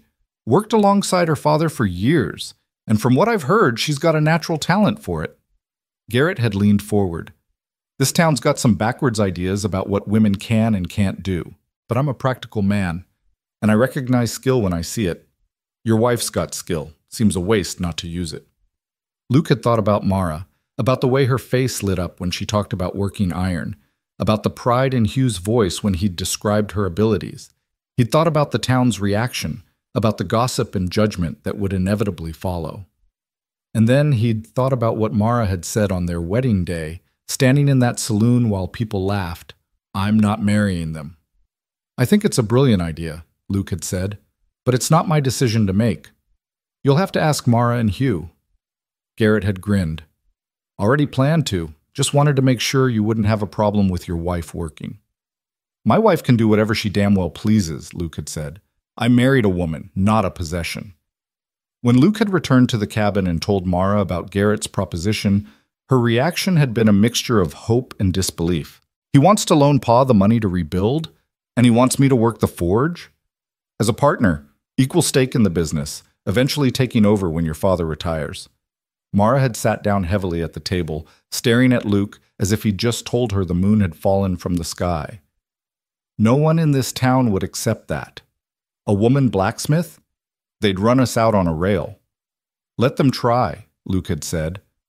Mara, you're good at this work. Your father says you're better than he was at your age. Why shouldn't you do it? Because it's not proper, because women don't— To hell with proper, Luke had interrupted. To hell with what women are supposed to do. You want to work iron? Then work iron. Anyone who has a problem with it can take it up with me, Mr. Garrett, and your father. I'd like to see them get through all three of us. Hugh, listening from his pallet in the corner, had started laughing, a rough, painful sound that had turned into coughing, but laughter nonetheless. Boy's got a point, Mara. You've been hiding your light under a bushel your whole life because this town couldn't handle a woman with skill. Maybe it's time they learned to handle it. The decision had been made that night, though none of them had been under any illusions about how difficult the road ahead would be. Thomas Garrett had presented his proposal to Hugh the next day, with terms so generous that the old blacksmith had actually teared up reading them. The reconstruction would begin immediately, with Garrett advancing the funds and a crew of ranch hands providing the labor. But before any building could start, the ruins of the old forge had to be cleared. Luke had taken a day off from his ranch duties to help, and he'd been surprised when other men from town had shown up as well. Billy Patterson, some of the younger ranch hands, even Jacob Stern, though he'd avoided making eye contact with Mara. They'd worked through the morning, pulling apart twisted metal and hauling away charred timbers, sorting through the wreckage for anything that might be salvaged.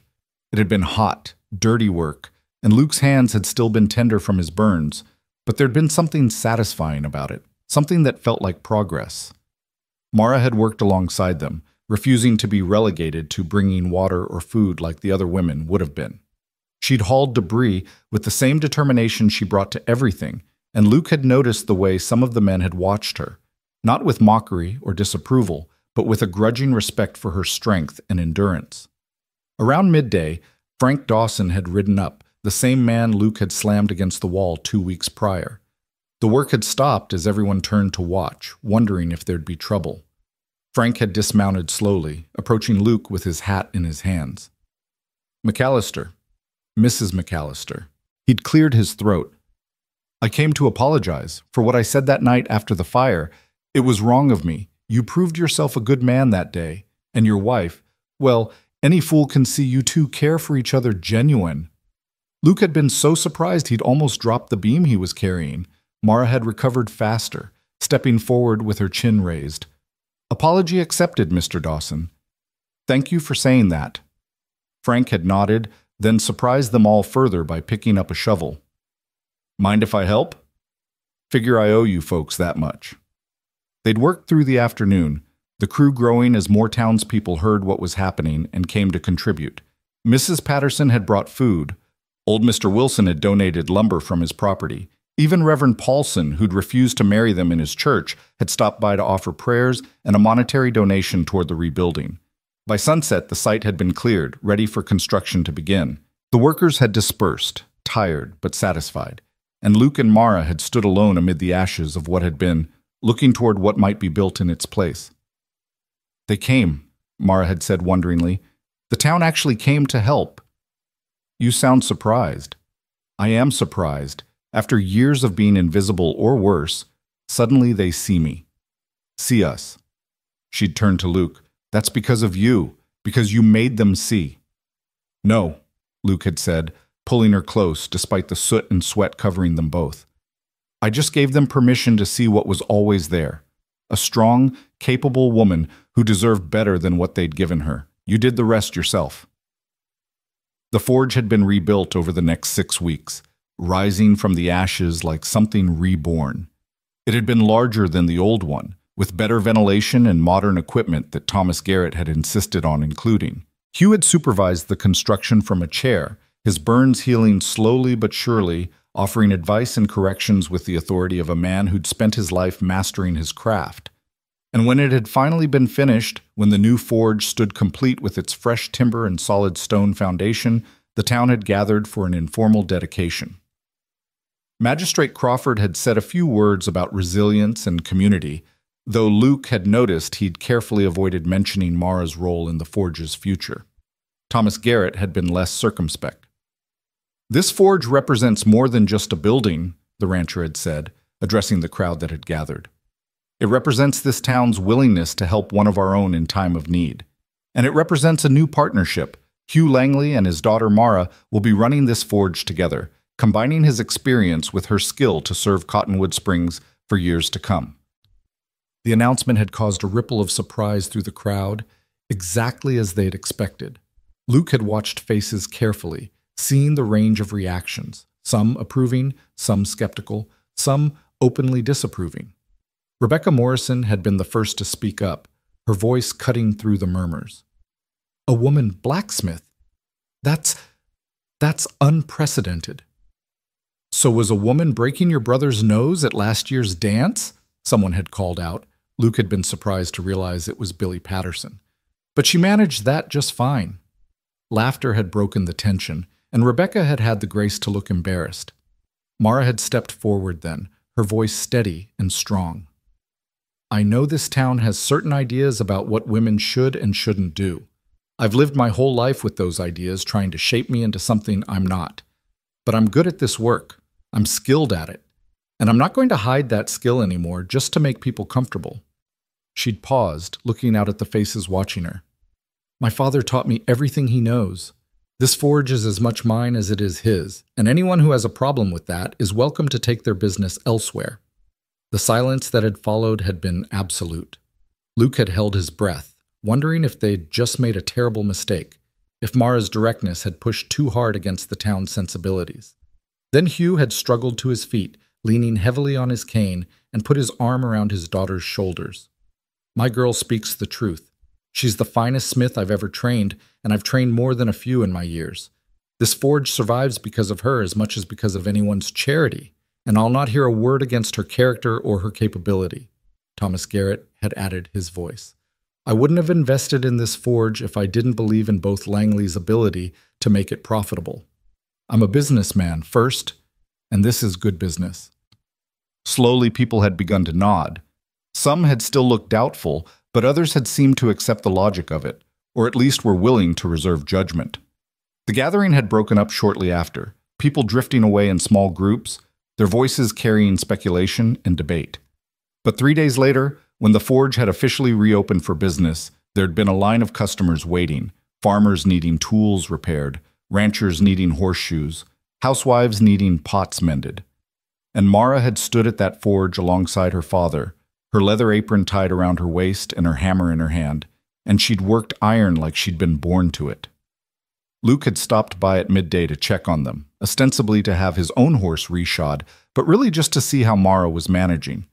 He'd found her at the anvil, shaping a piece of glowing metal with precise, confident strikes, while Hugh worked at the bellows, keeping the fire hot. She'd looked up when Luke had entered, her face flushed from the heat, sweat dampening her hair, and she'd smiled, a smile so full of joy and satisfaction that Luke had felt his heart constrict with love for her. "How's it going?" he'd asked. "We've got more work than we can handle," Hugh had said, gesturing to the pile of tools and equipment waiting for attention. "Word spreads fast when you're the only forge in 50 miles. And people are accepting it? You working here?" Mara had set down her hammer, flexing her shoulders. "Some are, some aren't. Mrs. Henderson brought in a pot to be mended, took one look at me and took it right back out again. But Mr. Wilson stayed and watched me work for half an hour, then said he'd never seen finer work, and would I make him a new set of gate hinges. That's my girl," Hugh had said with pride.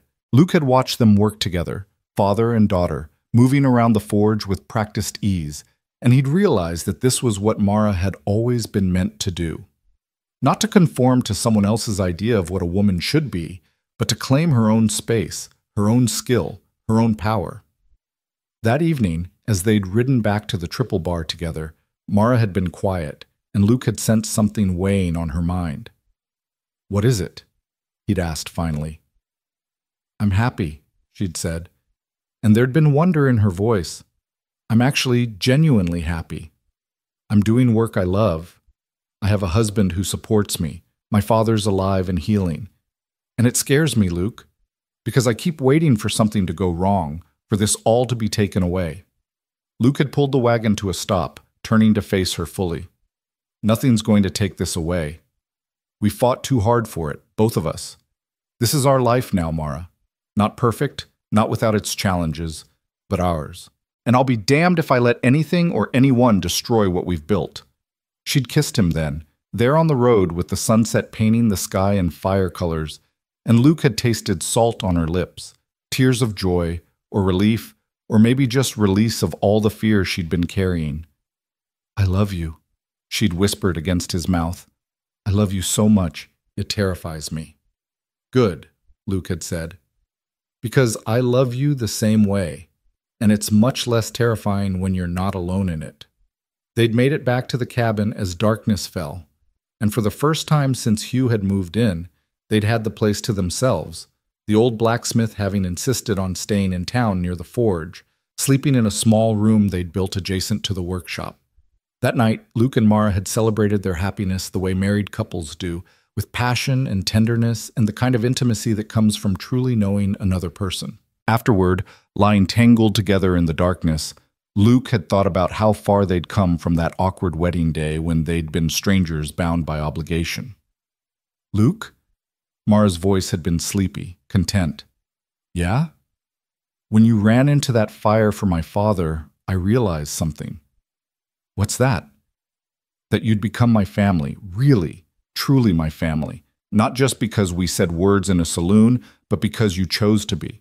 You chose us." She'd been quiet for a moment. "Thank you for choosing us." Luke had held her tighter, overwhelmed by the simple, profound truth of what she'd said. He had chosen them, chosen Mara, chosen Hugh, chosen this life that had started as a burden and become a blessing. And in choosing them, he'd finally found what he'd been searching for since the war ended. A reason to live instead of just existing, a future worth building instead of just enduring. Outside, the Montana night stretched vast and star-filled, and inside their small cabin, two people who'd found each other against all odds slept peacefully, secure in the knowledge that whatever challenges tomorrow brought, they'd face them together. Winter came early to Montana that year, arriving in late October with snow that fell thick and heavy, blanketing the valley in white that seemed to muffle the whole world. Luke had seen worse winters during the war, But there was something about this one that felt different, not threatening, but cocooning, as if nature itself had decided to wrap them in silence and give them time to simply be. The work at the forge had continued through the cold months, though the number of customers had decreased as traveling became more difficult. Mara had used the quieter time to learn more advanced techniques from her father, perfecting her skill with decorative ironwork that Hugh insisted would be profitable come spring. Luke would stop by some afternoons after finishing his ranch duties, standing in the doorway and watching her work, mesmerized by the way she transformed raw metal into something beautiful. "You're staring again," she'd said one day without looking up from the piece she was shaping, a smile playing at the corners of her mouth. "Can't help it. You're beautiful when you work." "I'm covered in soot and sweat. Still beautiful." Hugh had chuckled from where he sat mending a leather harness. "You two are going to make me sick with all this sweetness. Never thought I'd see the day my daughter turned soft." "I'm not soft," Mara had protested, but her tone had been gentle, affectionate in a way it never would have been before the fire, before the rebuilding, before she'd learned that accepting love didn't make her weak. The ranch work had slowed too with the winter, giving Luke more time at the cabin. He'd spent those long evenings teaching Mara to read better than the rudimentary skills she'd learned as a child, using the few books Thomas Garrett had loaned them and the newspapers that came weekly from Helena. She'd taken to reading with the same fierce determination she applied to everything, staying up late by lamplight practicing her letters until Luke would gently take the book from her hands and pull her to bed. They'd talked about the future during those quiet winter nights, making plans that felt both terrifying and thrilling in their possibility. Mara wanted to expand the forge's offerings, to do more custom work that would bring in customers from other towns. Luke had been setting aside money with the dream of eventually buying a small piece of land where they could build their own ranch, something modest, but entirely theirs. "I want children," Mara had said one night, the words coming out of nowhere as they lay in bed listening to wind howl around the cabin. "I never thought I did. Never thought I'd have the chance. But now, with you, I want them." Luke had felt something expand in his chest, a future suddenly becoming more real and tangible than it had ever been. "How many?" "I don't know. 2, 3, enough to fill this cabin with noise and chaos." She'd turned to look at him in the darkness. "Does that scare you?" "Terrifies me," Luke had admitted, "but in a good way. The kind of scared that means you're about to do something that matters. We'll need a bigger place. This cabin's barely big enough for the two of us. We'll build one, on our own land, with our own hands. We'll build something that lasts." Mara had kissed him then, soft and sweet, and they'd made love with a new sense of purpose, as if in doing so they were laying the foundation for all those future possibilities, the children, the land, the life they were choosing to create together. But winter in Montana had a way of testing people, of finding weaknesses and exploiting them. The test had come in late December, when a rider from town had appeared at the cabin just after dawn, his horse labored and steaming in the frigid air. "Mr. McAllister, you need to come quick. There's been trouble at the forge." Luke had been up and dressed before the man finished speaking, his war-trained instincts kicking in. Mara had been right behind him, her face pale but determined. "What kind of trouble?" Luke had demanded. "Fire. Someone set fire to the forge. Your father-in-law's trapped inside." The words had hit Luke like a physical blow, and he'd seen Mara sway as if she might fall. Not again. They couldn't go through this again. The ride into town had been frantic, the horses pushed as hard as they dared on the icy roads. Luke's mind had been racing, trying to understand how a fire could have started in winter, when everyone was so careful with flames, when Hugh would have banked the forge fire before going to sleep. Unless it hadn't been an accident. They'd arrived to find the forge burning again, but this time the fire had been smaller, more contained. A bucket brigade had already formed, and men were throwing snow onto the flames as much as water. Hugh had been outside, thank God, his face blackened with soot, but otherwise unharmed, being tended to by Doc Morrison. "Pa!" Mara had leaped from the wagon before it had fully stopped, running to her father and throwing her arms around him. "Are you hurt?" "I'm fine, girl. Got out in time." Hugh's voice had been rough with smoke and anger. But it wasn't an accident. Someone did this deliberately. Luke had felt cold settle into his bones that had nothing to do with the winter temperature. "What do you mean?" I mean, I woke to the smell of kerosene. Someone poured it around the outside of the building and lit it. If I hadn't woken when I did, if the wind hadn't been blowing the smoke away from my room, Hugh had trailed off, the implication clear. Magistrate Crawford had been there, along with several of the town's leading men, examining the scene with grim faces. Luke had joined them, looking at the scorch marks that clearly showed where the fire had been started, at the empty kerosene can that had been left near the woodpile. "This was arson," Crawford had said flatly. "Someone tried to burn down this forge, tried to kill Hugh Langley while they were at it." "Who would do such a thing?" Thomas Garrett had demanded, his face flushed with anger. "Someone who doesn't like the idea of a woman working a forge," Frank Dawson had said quietly, and all eyes had turned to him. "I'm not saying I know who did it, but there's been talk. Some of the older folks, some of the more traditional types, they've been saying it's unnatural, what Mara's doing, that it goes against God's order." Luke had felt rage building in him, hot and dangerous. So someone tried to commit murder because they don't like how we live our lives? "I'm not defending it," Frank had said quickly. "I'm just telling you what I've heard." The fire had been put out before it could do major damage, but the message had been clear. Not everyone in Cottonwood Springs had accepted the changes that Mara and Luke represented. Someone had been angry enough, threatened enough by a woman claiming a man's role, to try to destroy what they'd built. The investigation had begun immediately, with Magistrate Crawford questioning everyone who'd been seen near the forge in recent days.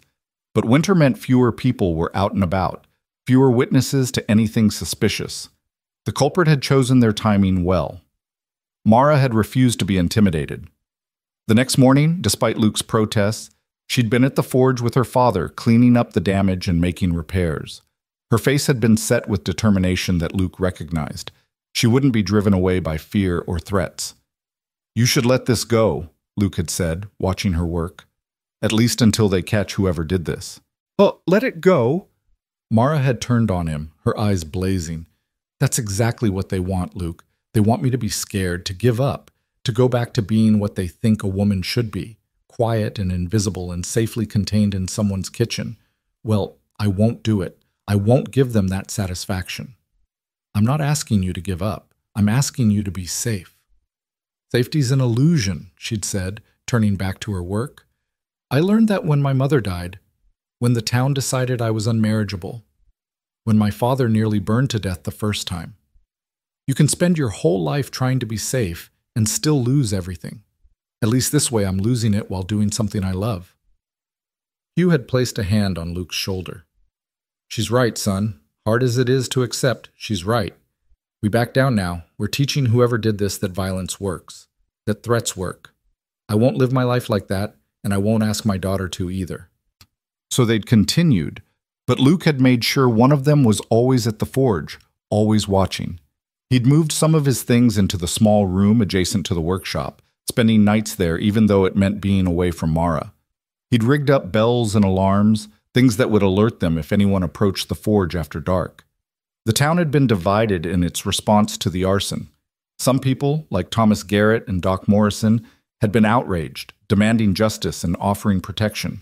Others had been more circumspect, suggesting that perhaps Mara should consider whether her presence at the forge was worth all this trouble. And a few, a vocal minority, had suggested that the fire was God's judgment on unnatural behavior. Reverend Paulson had preached a sermon the Sunday after the fire about proper roles and divine order, about how chaos comes when people forget their place in God's plan. Mara and Luke hadn't been there to hear it, but enough people had told them about it that the message was clear. "He's afraid," Mara had said when Luke had reported what he'd heard. "They're all afraid. Because if I can step outside the role they've assigned me, if I can be successful at it, then maybe their whole understanding of how the world should work is wrong. And that's terrifying to people who need everything to fit in neat little boxes." It had been Rebecca Morrison, of all people, who'd provided the break in the case. She'd come to the forge 2 weeks after the arson, her face pale and her hands trembling. "I need to speak with you," she'd said to Mara, her voice barely above a whisper. Privately. They'd stepped outside into the cold afternoon, and Rebecca had wrapped her arms around herself, clearly struggling with whatever she'd come to say. "I know who started the fire," she'd said finally. Or at least, I'm fairly certain I do. Mara had gone very still. Who? My father. Rebecca's voice had broken on the words. I heard him talking to some other men, Mr. Henderson and Mr. Pritchard from the general store. They were saying that you needed to be taught a lesson, that someone had to show you that there are consequences for stepping outside your proper sphere. Did you hear him admit to starting the fire? Not exactly, but he had kerosene on his clothes that night. I smelled it, and he came home late, much later than he should have been out.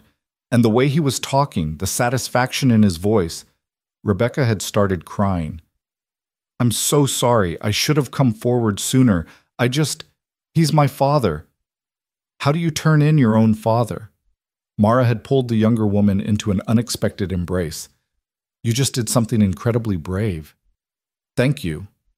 Magistrate Crawford had arrested Dr. Morrison that evening, along with Henderson and Pritchard. The evidence had been largely circumstantial, but combined with Rebecca's testimony and the kerosene stains on Morrison's work clothes that his wife hadn't been able to wash out completely, it had been enough for an indictment. The trial had been set for early spring, when travel would be easier and a proper judge could be brought in from Helena. In the meantime, the three men had been released on bond, required to stay away from the forge and the Langleys. It had been an imperfect solution, but it was something. The revelation that Dr. Morrison, one of the town's most respected citizens, had tried to burn down the forge had sent shockwaves through Cottonwood Springs. Some people had refused to believe it, claiming Rebecca was lying or mistaken. Others had been forced to confront their own prejudices, to ask themselves what they'd been willing to tolerate or ignore in the name of tradition. Luke had found himself in an unexpected position of influence. As the man who'd saved Hugh's life not once, but who'd also stood by Mara's decision to work the forge, he'd become a symbol of sorts, proof that a man could support his wife's ambitions without being diminished by them. You've become a leader, Thomas Garrett had told him one evening over whiskey. Maybe not one you wanted to be, but a leader nonetheless. The younger men especially, they watch how you are with Mara, how you support her. You're teaching them a different way of being a husband, a different way of being a man. I'm just loving my wife, Luke had said uncomfortably. Don't see how that makes me a leader. That's exactly what makes you one, Garrett had replied. Real leadership isn't about telling people what to do. It's about showing them what's possible. As winter had deepened toward its coldest months, the community had slowly begun to shift. It hadn't been a dramatic change, no sudden reversal of long-held beliefs. But small things had started to happen, tiny cracks in the walls of tradition.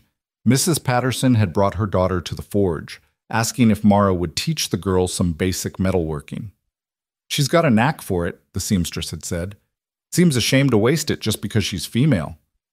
Young Billy Patterson had started courting Sarah Jenkins, the piano player from the saloon, openly declaring that he didn't care if she worked or stayed home, as long as she was happy. My wife's going to be my partner, he'd told his friends. Not my property. Luke McAllister taught me that. Even Reverend Paulson had moderated his tone, preaching a sermon about how God's gifts should be used regardless of who received them, about how the Bible was full of strong women who'd stepped outside traditional roles when called to do so. The change had been slow, grudging, often 2 steps forward and 1 step back. But it had been real, and it had started with Luke and Mara's refusal to accept the limitations others tried to impose on them. Through it all, their love had deepened and matured. They'd learned to fight fairly, to compromise without sacrificing their core values, to give each other space while still maintaining intimacy.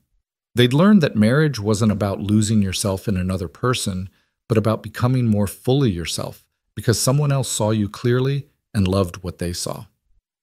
One evening in late February, as they'd sat by the fire in their cabin with snow falling thick outside the windows, Mara had taken Luke's hand and placed it on her stomach. We're going to need that bigger house sooner than we thought, she'd said softly. It had taken Luke a moment to understand, and when comprehension had finally hit him, he'd felt like all the air had left his lungs. You're about 2 months along, I think. I wanted to be sure before I told you. Luke had pulled her into his arms, overwhelmed by a flood of emotions so intense he couldn't name them all. Joy and terror and wonder and responsibility all mixed together. We're having a baby. We're having a baby, Mara had confirmed, and there'd been tears in her voice that matched the tears on Luke's face. They'd held each other for a long time, not speaking, just absorbing the magnitude of what they'd created together. A new life, a new person who would be half Mara and half Luke, who would grow up knowing that their mother had been strong enough to claim her own path, and their father had been secure enough to celebrate her for it. "Are you scared?" Mara had asked eventually. "Terrified," Luke had admitted, "but also more hopeful than I've been since before the war. This child is going to grow up in a different world than we did, Mara. A world where maybe they won't have to fight so hard just to be themselves." "We'll make sure of it," Mara had said fiercely. "Whatever it takes, we'll make sure they grow up knowing they can be anything, do anything, love anyone. No boxes, no limitations, except the ones they choose for themselves." The news of Mara's pregnancy had spread through Cottonwood Springs with the speed that all good gossip travels in a small town.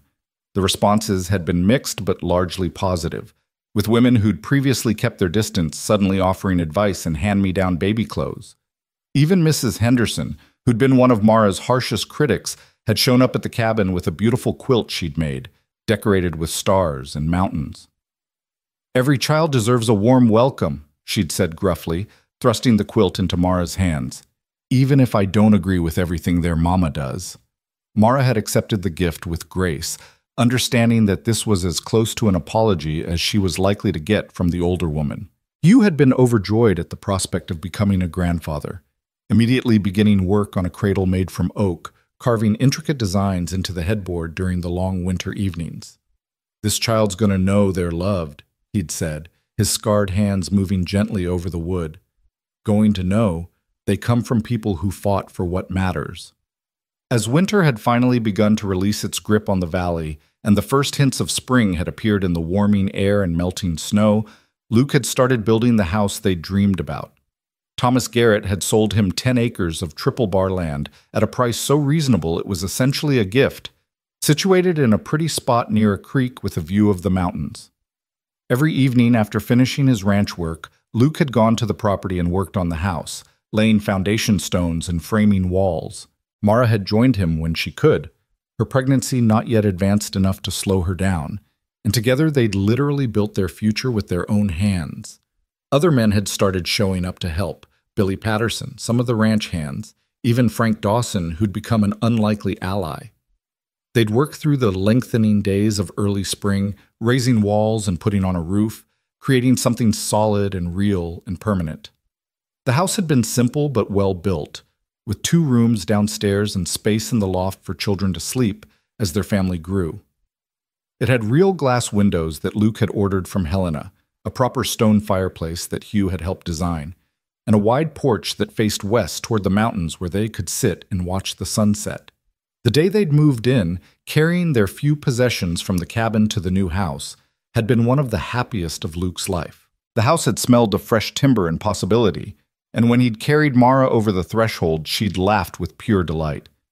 "It's perfect," she'd said, looking around at the space they'd created. "It's absolutely perfect." "It's ours," Luke had replied, and that word had contained everything that mattered. Ours. Not his, not hers, but theirs together, built by their hands, paid for by their work, a physical manifestation of the life they'd chosen to create. That night, they'd made love for the first time in their new home, christening the bed Luke had built with his own hands.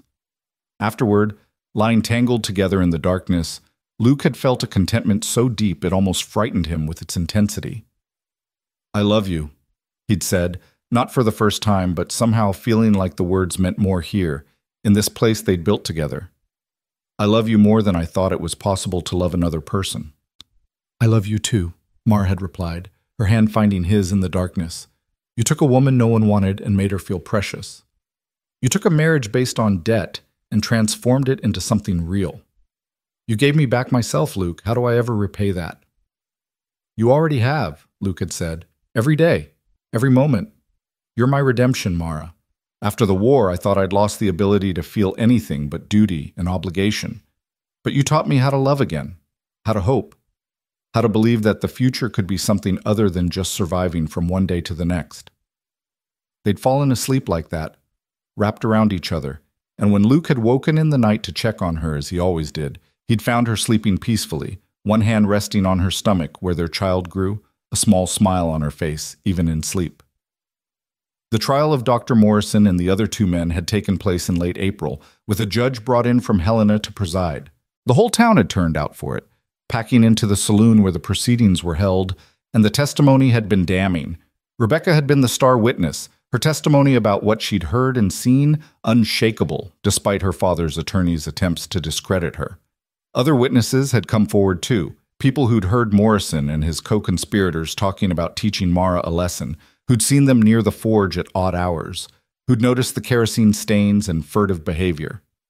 The verdict had been guilty on all counts, and the judge had sentenced each man to 2 years' hard labor and substantial fines to be paid to Hugh Langley for damages and emotional distress. It had been a harsh sentence by frontier standards, but the judge had been clear about his reasoning. This court will not tolerate vigilante justice or violence against citizens who choose to live their lives in ways that don't conform to traditional expectations, he'd said. Mrs. McAllister broke no laws in working her father's forge. She harmed no one. She simply refused to accept limitations that had no basis in law or reason. That these men would respond with arson and attempted murder speaks to a moral failure that requires serious consequences. Dr. Morrison had been led away in chains, and Luke had felt Mara's hand tighten in his. She hadn't looked happy about the verdict exactly, but there'd been a sense of vindication in her expression, of justice finally being served. Rebecca had left Cottonwood Springs the day after the trial, unable to remain in a town where everyone knew her father was a criminal. But before she'd gone, she'd come to say goodbye to Mara. "Thank you," she'd said quietly, "for not hating me, for understanding that what he did wasn't my fault." "None of us can control what our parents do," Mara had replied. "We can only control how we respond to it. You responded with courage and honesty. That takes strength." After Rebecca had left, Mara had turned to Luke with tears in her eyes. "I feel sorry for her. She lost her father, her reputation, probably any chance at marriage in this territory. And for what? For telling the truth. For doing the right thing." "The right thing usually costs something," Luke had said gently. "That's why it's called the right thing and not the easy thing." As spring had turned towards summer and Mara's pregnancy had become obvious to everyone, the town had seemed to finally exhale, to let go of the tensions that had been building since that first controversial wedding in the Silver Spur saloon. New families had moved to the area, people who hadn't been part of the old conflicts and didn't carry the weight of tradition in the same way. The forge had prospered, with customers coming from as far as 50 miles away to have work done by the skilled father-daughter team who'd become something of a legend in the territory. Mara had continued working almost up until the end of her pregnancy, finally stopping only when she'd become too large to safely maneuver around the forge. "I feel useless," she'd complained one evening in late July, her hands resting on her swollen belly. "I should be working." "You are working," Luke had said, kneeling beside her chair and placing his own hands over hers. "You're growing our child. That's the most important work there is." "You're just saying that to make me feel better." "I'm saying it because it's true." He'd kissed her stomach gently. "This little person in here, they're going to change the world, Mara. Or at least they're going to change our world. That's worth more than any amount of horseshoes or gate hinges." Their daughter had been born on a hot August night, delivered by Doc Morrison's wife, who'd taken over much of his practice after his imprisonment. It had been a difficult labor, lasting nearly 20 hours, and there'd been moments when Luke had been genuinely terrified that he might lose Mara, that this woman who'd become his entire world might slip away from him just when they'd finally found happiness. But Mara had been strong, stronger than Luke had ever imagined anyone could be, and when their daughter had finally emerged into the world, red-faced and screaming with the outrage of the newly born, Luke had felt his heart expand in ways he hadn't known were possible. "She's perfect," Mara had whispered, exhausted but radiant as she'd held their daughter. "Look at her, Luke. We made this. We made something perfect." They'd named her Grace, after Luke's mother, and Catherine, for Mara's mother, and from the moment she'd drawn her first breath, Grace Catherine McAllister had owned both her parents completely. Hugh had cried when he'd first held his granddaughter, this tiny person who represented the future they'd all been fighting for. "She'll never have to hide who she is," he'd said softly. She'll never have to pretend to be less than she is just to make other people comfortable. You've given her that gift, both of you. You fought for a world where she can be anything she wants to be. The house that had seemed so large when they'd first moved in had suddenly felt full, alive with the sounds of a baby's cries and coos and the constant activity of new parenthood. Luke had discovered reserves of patience he hadn't known he possessed, learning to function on minimal sleep while still maintaining his duties at the ranch. Mara had taken to motherhood with the same fierce determination she brought to everything, though Luke could see the way she missed the forge, the way her hands itched for hammer and anvil.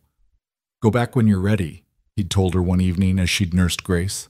"I'll watch her. Your father will watch her. We'll figure it out." "You don't mind?" "Mind my wife doing work she loves? Mind our daughter seeing her mother as strong and skilled and unafraid to claim her own path?" Luke had shaken his head. "That's exactly what I want her to see.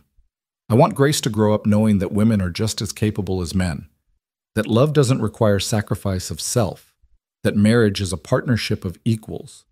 Mara had looked at him with such love and gratitude that Luke had felt it like a physical warmth. "How did I get so lucky?" she'd asked. "How did the woman everyone rejected end up with the best man in Montana?" "I'm the lucky one," Luke had countered. "You taught me how to live again, Mara. How to be more than just a shell going through the motions. You gave me back my humanity."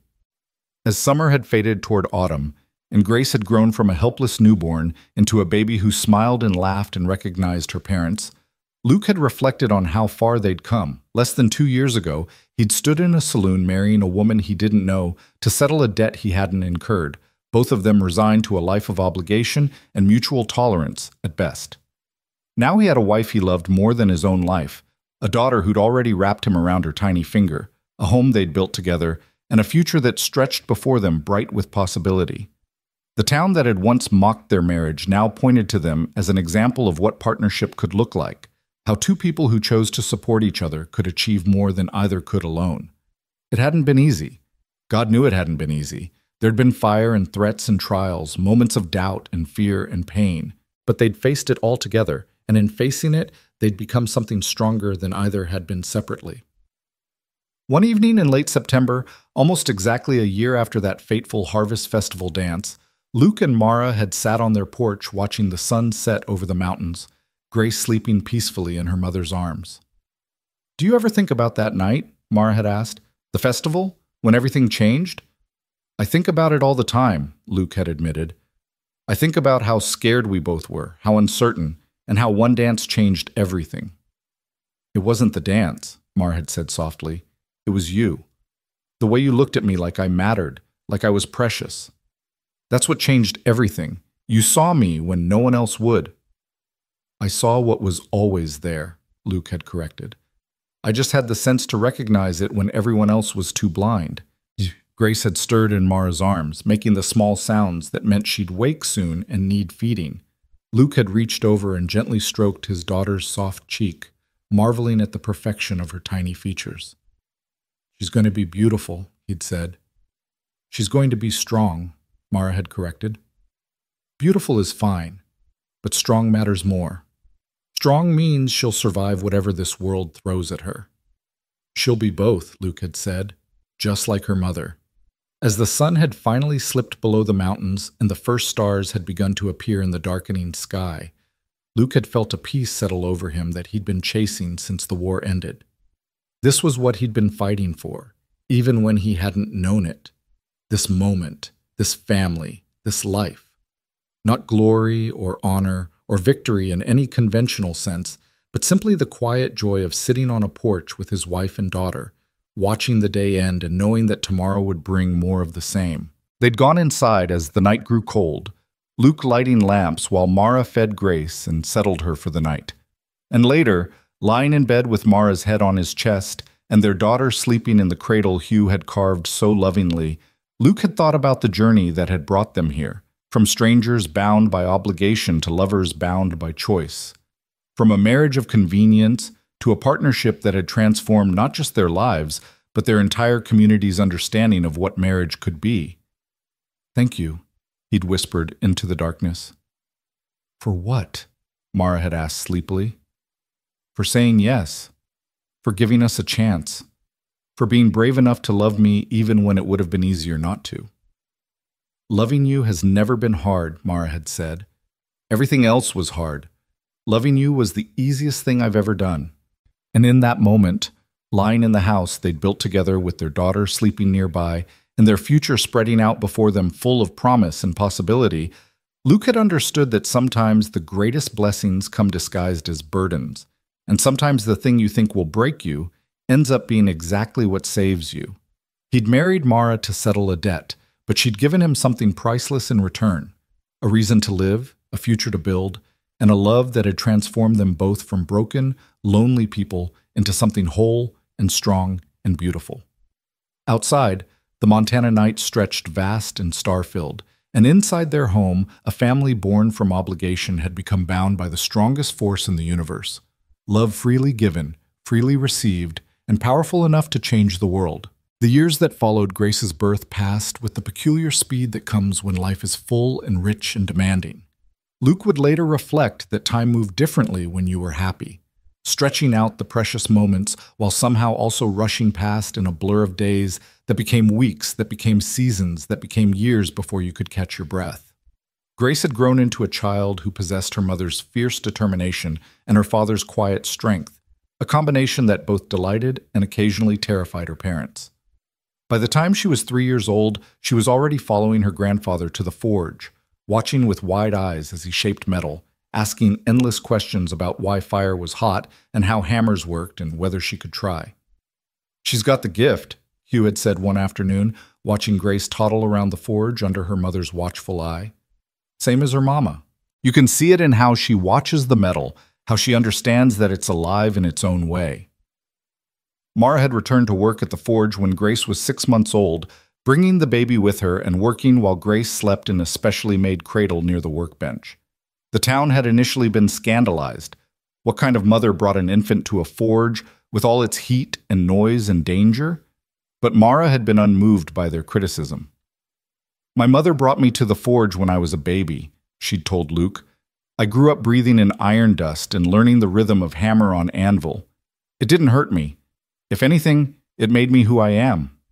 Luke had supported her decision completely, though he'd insisted on building safety barriers around the work areas and making sure someone was always watching Grace when Mara was actively working.